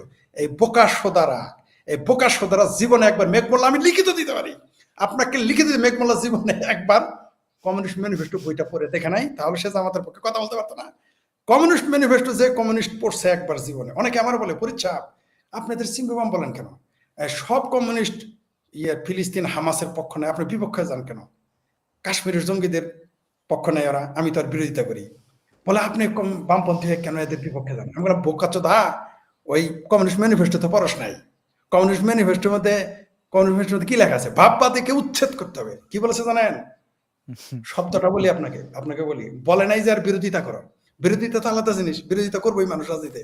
উচ্ছেদ বলা হয়েছে অ্যাবলিশ। উচ্ছেদ অ্যাবলিশ মানে কি? ভ্যানিশ করে দিতে, নির্মূল করা। ধ্বংস, নির্মূল করতে বলছে কমিউনিস্ট ম্যানিফেস্টে। আর বামবাদী সাদিক কাইমের সাথে প্রীতি মারায়, আর কলকাতার ওই ভণ্ড জালিয়াতেরা প্রীত করে যায় কাশ্মীরের জঙ্গিদের সাথে। যাদের স্লোগান হলো তেরা মেরা রিশতা কেয়া, লা ইলাহা ইল্লাল্লাহ। এখানে মেঘমোল্লা কোথায় থাকলো? এইখানে চিঙ্কু বাম, ওই যে কি আর একটা আছে, বামগুলোর নাম বলেন কলকাতার। ভাই এগুলো আমরা দেখতে দেখতে বুড়ো হয়ে গেলাম, বুঝছেন, দাড়ি টাড়ি পাকা শুরু হয়ে গেছে, এই ইসলামের তো 2 কলম না পড়ে এসে আমাদের বলবে যে তুমি ইসলামের কিছু জানো না, অথচ সে ওরা বুঝে। পড়েই নাই, যে জানেই না, সে আরে ওই ভাই, ওটা বুড়ি কাটা নিয়ে কমিউনিস্ট পড়ে আছে। কমিউনিস্ট যে কমিউনিস্ট ম্যানিফেস্টো করে নাই, স্পষ্ট লেখা আছে যে, মানে পুরাতন অ্যানসেন্ট যত ভাববাদ বলতে যা বোঝায়, ভাববাদ এই মুহূর্তে ভুলে গেছি ইংরেজি বাক্যটা, কারণ আমি তো আর জার্মান ভাষা জানি না। ওইখানে স্পষ্ট লেখা, আমার কাছে বইটা আছে, আমার সময় লাগবে, কারণ আমি আর কিছু না রাখি, বুঝতে হবে যে আপনার মতো আমি কিন্তু কমিউনিস্ট ফেস্ট আমার কাছে রাখি। কারণ জানি যে আমার তো ধরবো সাই দিয়ে, আমি এগুলো বলছি না, কালকে আমার সাথে সাই দিয়ে ধরবে, আমি জানি। আসো কমিউনিস্ট ম্যানিফেস্টো আসলে বিতর্কে আসো, লঙ্গি কারো থাকবে না কমিউনিস্ট, বাম বলতে চিঙ্কু বাম তো দূরের কথা, মিঙ্কু বাম ফিঙ্কু বাম আমার সাথে সুদূর বুদুর চলবে না। 2-3 জনের সাথে তর্ক করতে গেছিলাম বামপন্থী নিয়ে, কি বলে জানেন শেষে? ফোনে আসছিল আমার, শেষে কি করে জানেন আমার, কয় এই কি চারু মজুমদার নিয়ে আলাপ করে, আমি যাই মিয়া ফাইজলামি চোদান মিয়া, কই চারু মজুমদার, কই কাল মার্চ, আবার আসে সিরাজ শিকদার আলাপ, এই মেয়ে বামপন্থী আপনি কমিউনিস্ট ম্যানিফেস্টো আলোচনা করেন, সিরাজ শিকদার পাল কাছে আসবো নাকি মিয়া, আপনার নিয়ে করার জায়গা না। মানে আপনি আলোচনা করতেছেন যে কোরআন নিয়ে, তখন আপনারা বলতেছে যে মুকসুদুল মুমিনিনের মধ্যে এটা লেখা আছে, বিষয়টা এরকম। আপনার আলোচনা কোরআন নিয়ে, সে বলতেছে ফতোয়া আলমগীরিতে এটা লেখা আছে, কিরকম রাখতে উপরে আমি আলাপ করতেছি কমিউনিস্ট, আমি যে কমিউনিস্ট ম্যানিফেস্টো আপনি আমাকে দেখান যে আপনি হামাসকে সমর্থন করতে পারেন, কমিউনিস্ট ম্যানিফেস্টোতে প্রমাণ করেন যে আপনি কাশ্মীরের জঙ্গিদের সমর্থন করতে পারেন।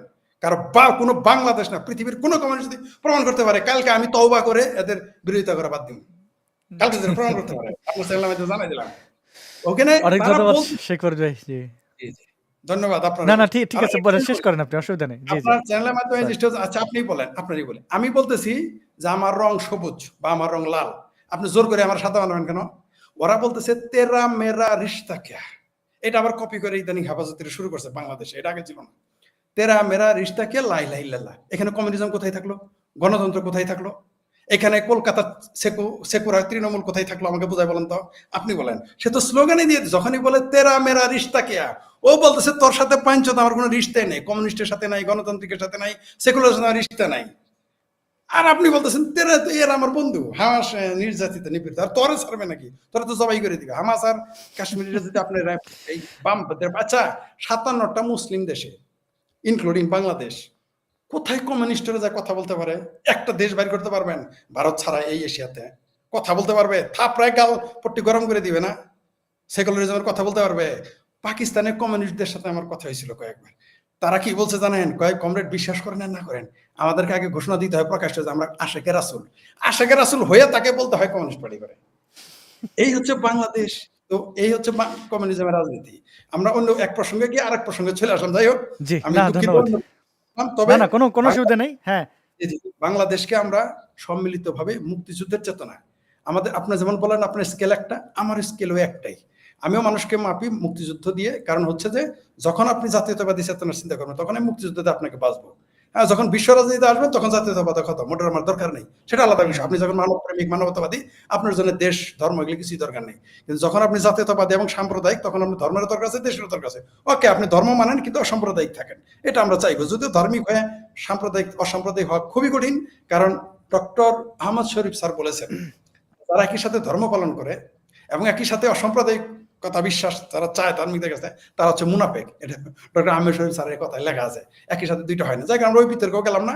যারা ধার্মিক অন্তত অসাম্প্রদায়িক থাকেন, মিলেমিশে থাকেন। বাংলাদেশে জাতীয়তাবাদের প্রশ্ন যখন আসবে তখন আমরা বাংলাদেশের নাগরিক, বাংলাদেশের মুক্তিযুদ্ধে 30 লক্ষ মানুষের শহীদের রক্তের বিনিময়ে এই দেশটা পেয়েছি। এই দেশটাতে এই যে ডাকসুকে যে কালকে একটা পরশু দিন একটা কালো দিবস গেল, 5ই আগস্টে আমাদের জন্য কালো দিবস, 24 আগস্টের 2024-এর। এই সেপ্টেম্বরে আবার কালো দিবস আসলো আমাদের জন্য, যে ডাকসুর মতো একটি জায়গা, ঢাকা বিশ্ববিদ্যালয়ের মতো জায়গা ষড়যন্ত্র করে তো নিচে পটেই, কিন্তু এটা কেন হবে? কেন সেখানে ছাত্ররা বিক্রি হয়ে যাবে? কেন সেখানে শিক্ষক বিক্রি হয়ে যাবে? কেন সেখানে প্রশাসন বিক্রি হয়ে যাবে? এর চেয়ে দুর্ভাগ্য আমাদের নাই। তবে আমাদের ভয়াবহ পরিস্থিতি শুরু হয়ে গেল। আমরা যদি ঐক্যবদ্ধ না থাকি, মুক্তিযুদ্ধের পক্ষের মানুষ নিজেদের মধ্যে কাটাকাটি করি, তাহলে এইভাবে জামাত চলে আসবে, শিবির চলে আসবে, পাকিস্তানি শক্তি চলে আসবে, এদের আমাদের রুখতে হবে। এই ব্যাপারে আমাদের সকলকে ঐক্যবদ্ধ থাকতে হবে। ধন্যবাদ সকলকে। জি শেখ ফরিদ ভাই, অনেক ধন্যবাদ। আপনি অনেকগুলো প্রসঙ্গে বলেছেন এবং এখানে দর্শকরা অনেকেই কয়েকটি বিষয় জানতে চেয়েছেন, আমি একটু একে বলি। আর শেখ ফরিদ ভাইয়ের এই যে উদাহরণগুলা, এটা খুব খুব মানে এই যে শেষে যে কথাগুলো বলেছেন, অন্ততপক্ষে গত 10 মিনিটে আপনারা ব্যক্তি পর্যায়টা মেলাতে পারবেন যে হিপোক্রেসি জায়গাটা কোথায়। যেমন ধরেন, হিন্দু ধর্মাবলম্বীদের মধ্যে যারা উগ্র, এরা অনেকেই মুসলমানদেরকে গরু খাওয়ার অপরাধে হত্যা করে ফেলে, অথচ ও কিন্তু খুঁজলে দেখবেন যে সে কিন্তু পাঠা বলির পক্ষে, অন্যান্য বলির পক্ষে। তো আপনি হিপোক্রেসি করেন কেন? আপনি ভেজিটেরিয়ান হলে আপনি ভেজিটেরিয়ান হয়ে যান। আবার অনেক ভেজিটেরিয়ান তারা আবার পেঁয়াজ রসুনও খায় না, পেঁয়াজ রসুনের উপর রাগ, মানে কুসংস্কার। আপনি যদি অ্যানিমাল হত্যাই করেন, তাহলে আপনি কেন শুয়োর খাইলে আরেকজনটা যেয়ে মারবেন? আপনি ধরেন একজন মুসলমান, আপনি গরু খাইতেছেন, শুয়োর খাইলে তারা অপছন্দ করতেছেন, আরে ভাই তার হাড়ি, তার পেট, সে প্রাণী হত্যা করে সে খাবে। আবার যে গরু হত্যার জন্য যারা মারতেছে তা চিন্তা করেন, সে ছাগল খাইতেছে, পাঠা বলি দিতেছে, ওইটাতে তার খুব আরাম, সে গরু হত্যার ক্ষেত্রে আরেকজনকে ধরে মেরে ফেলতেছে। আরে বেটা, তোর তো কাজ উচিত ছিল, তুই গরুরে প্রিয়ম ভাবস। আচ্ছা, আমি দিল্লিতে দেখছি, হারিয়ানা দেখছি, গরুরা ভাই এই এই এই এই ডাস্টবিনে যেয়া ওই মানুষের উচ্ছিষ্ট ফেলে দেওয়া ওই সব ভাত পচা টচা খায়, খেতে যেয়ে তার পেটে প্লাস্টিক ঢুকে অনেক গরুর পেট ফুলে মারা যায়, কোনো খাবার Right. নাই। আরে বেটা, তুই Right. মুসলিমদের মারার আগে তুই ইয়ে কর, তুই গরুর এই খাবার। এই গরুগুলারে ঘাস দে, রাইট। খাবার দে। হ্যাঁ, এবং সিংহ খায় কি? পৃথিবীর ফুড চেনে এই নির্মমতা আছে। যতক্ষণ না আপনি ল্যাবে মাংস বানাইতে পারবেন, ততক্ষণ আপনি এই নির্মমতাকে মেনে নিতে হবে। কারণ একটা একটা জঙ্গলে আমি যখন খাবার অপচয় দেখি, তখন অনেক কষ্ট হয় যে এই প্রাণীটা তো অন্য কেউ খেতে পারতো। আবার জঙ্গলে যখন একটা বাঘ হরিণ ধরে ফেলে, পুরোটা সে হয়তো খায় না, ওইখানে অপচয় হয়। পৃথিবীর ফুড চেন খুব নির্মম। তো নির্মমতার জায়গায় এসে তুমি হিপোক্রেসি করতেছো কেন? তুমি একটা জিনিস হচ্ছে, তুমি ভেজিটেরিয়ান, স্যালিউট তোমারে, তুমি ভেজিটেরিয়ান থাকো। আবার অন্য কি খাইলো ওইখানে যেয়ে তুমি মাতবরি করতে আইসো না। আবার তুমি মাংস খাও, অন্যরা এসে মাতবরি করতে আইসো না। এই হিপোক্রেসিগুলো আমরা ব্যক্তিগত পর্যায়ে বাদ না দিলে এই মেঘরা বা এই বাটপাররা এসে আপনাদের সাথে বাটপারি করবে। এখানে অনেকে কমেন্ট করেছিলেন যে ক্ষমা চাওয়ার ব্যাপারটি নিয়ে জানতে চেয়েছেন। শেখ ফরিদ ভাই বলেছিলেন, ক্ষমা চাওয়া নিয়ে আমরা ইশতেহারে একটি ভিডিও করেছি। এই দেশ স্বাধীনতার পর থেকে, বঙ্গবন্ধুকে হত্যার পর থেকে কেউ যে ক্ষমা চায়নি, তারা এসে আবার রাজাকাররা এসে বলে শেখ হাসিনা ক্ষমতা চাওয়া উচিত কিনা। শেখ হাসিনা আসলে উচিত কিনা এই ভিডিওতে আছে। শেখ হাসিনার ব্যাপারে আমাদের এক্সপেকটেশন অনেক বেশি। মুক্তিযুদ্ধের দল আওয়ামী লীগ তাদের ক্ষমা চাওয়া উচিত কিনা, এটা আপনারা এইখান দেখতে পাবেন। এবং আমি সর্বশেষ একটি লিঙ্ক দিয়ে রাখি, আপনারা যারা এই মুহূর্তে প্রায় অনেক মানুষ আমাদের দেখছিলেন, আপনারা এই ভিডিওটি দেখতে পারেন। এই ভিডিওটি হচ্ছে যে লাশ অবমাননার সংস্কৃতি কিভাবে পেলাম, এই যে নুরাল পাগলাকে নিয়ে ইশতেহারের এই বিশ্লেষণমূলক ভিডিওটি আপনারা দেখবেন। কমেন্টে লিঙ্ক দিয়ে রাখলাম এবং ডেসক্রিপশনে, অর্থাৎ ফেসবুক এবং ইউটিউবের দুই জায়গায় ডেসক্রিপশনে এই ভিডিওর লিঙ্ক দেওয়া আছে। আপনারা এই লাইভটি এখন এখানেই শেষ হয়ে যাচ্ছে, আপনারা দেখবেন সেই আশা রাখছি। শেখ ফরিদ ভাই, আপনাকে অনেক ধন্যবাদ, আপনি আমাদের সাথে ছিলেন। অনেক ভালো থাকবেন। ধন্যবাদ আপনাকেও, আপনার দর্শকদেরকে অসংখ্য ধন্যবাদ। প্রিয় দর্শক, আপনাদের কাছ থেকে বিদায় জানাচ্ছি, বাংলাদেশ এবং ভারতের দর্শকদের কাছ থেকে বিদায় জানাচ্ছি এই বলে যে আপনাদের জন্য শুভরাত্রি, এবং বিশ্বের যে জায়গা থেকে আপনাদেরকে দেখছেন আপনাদের জন্য শুভ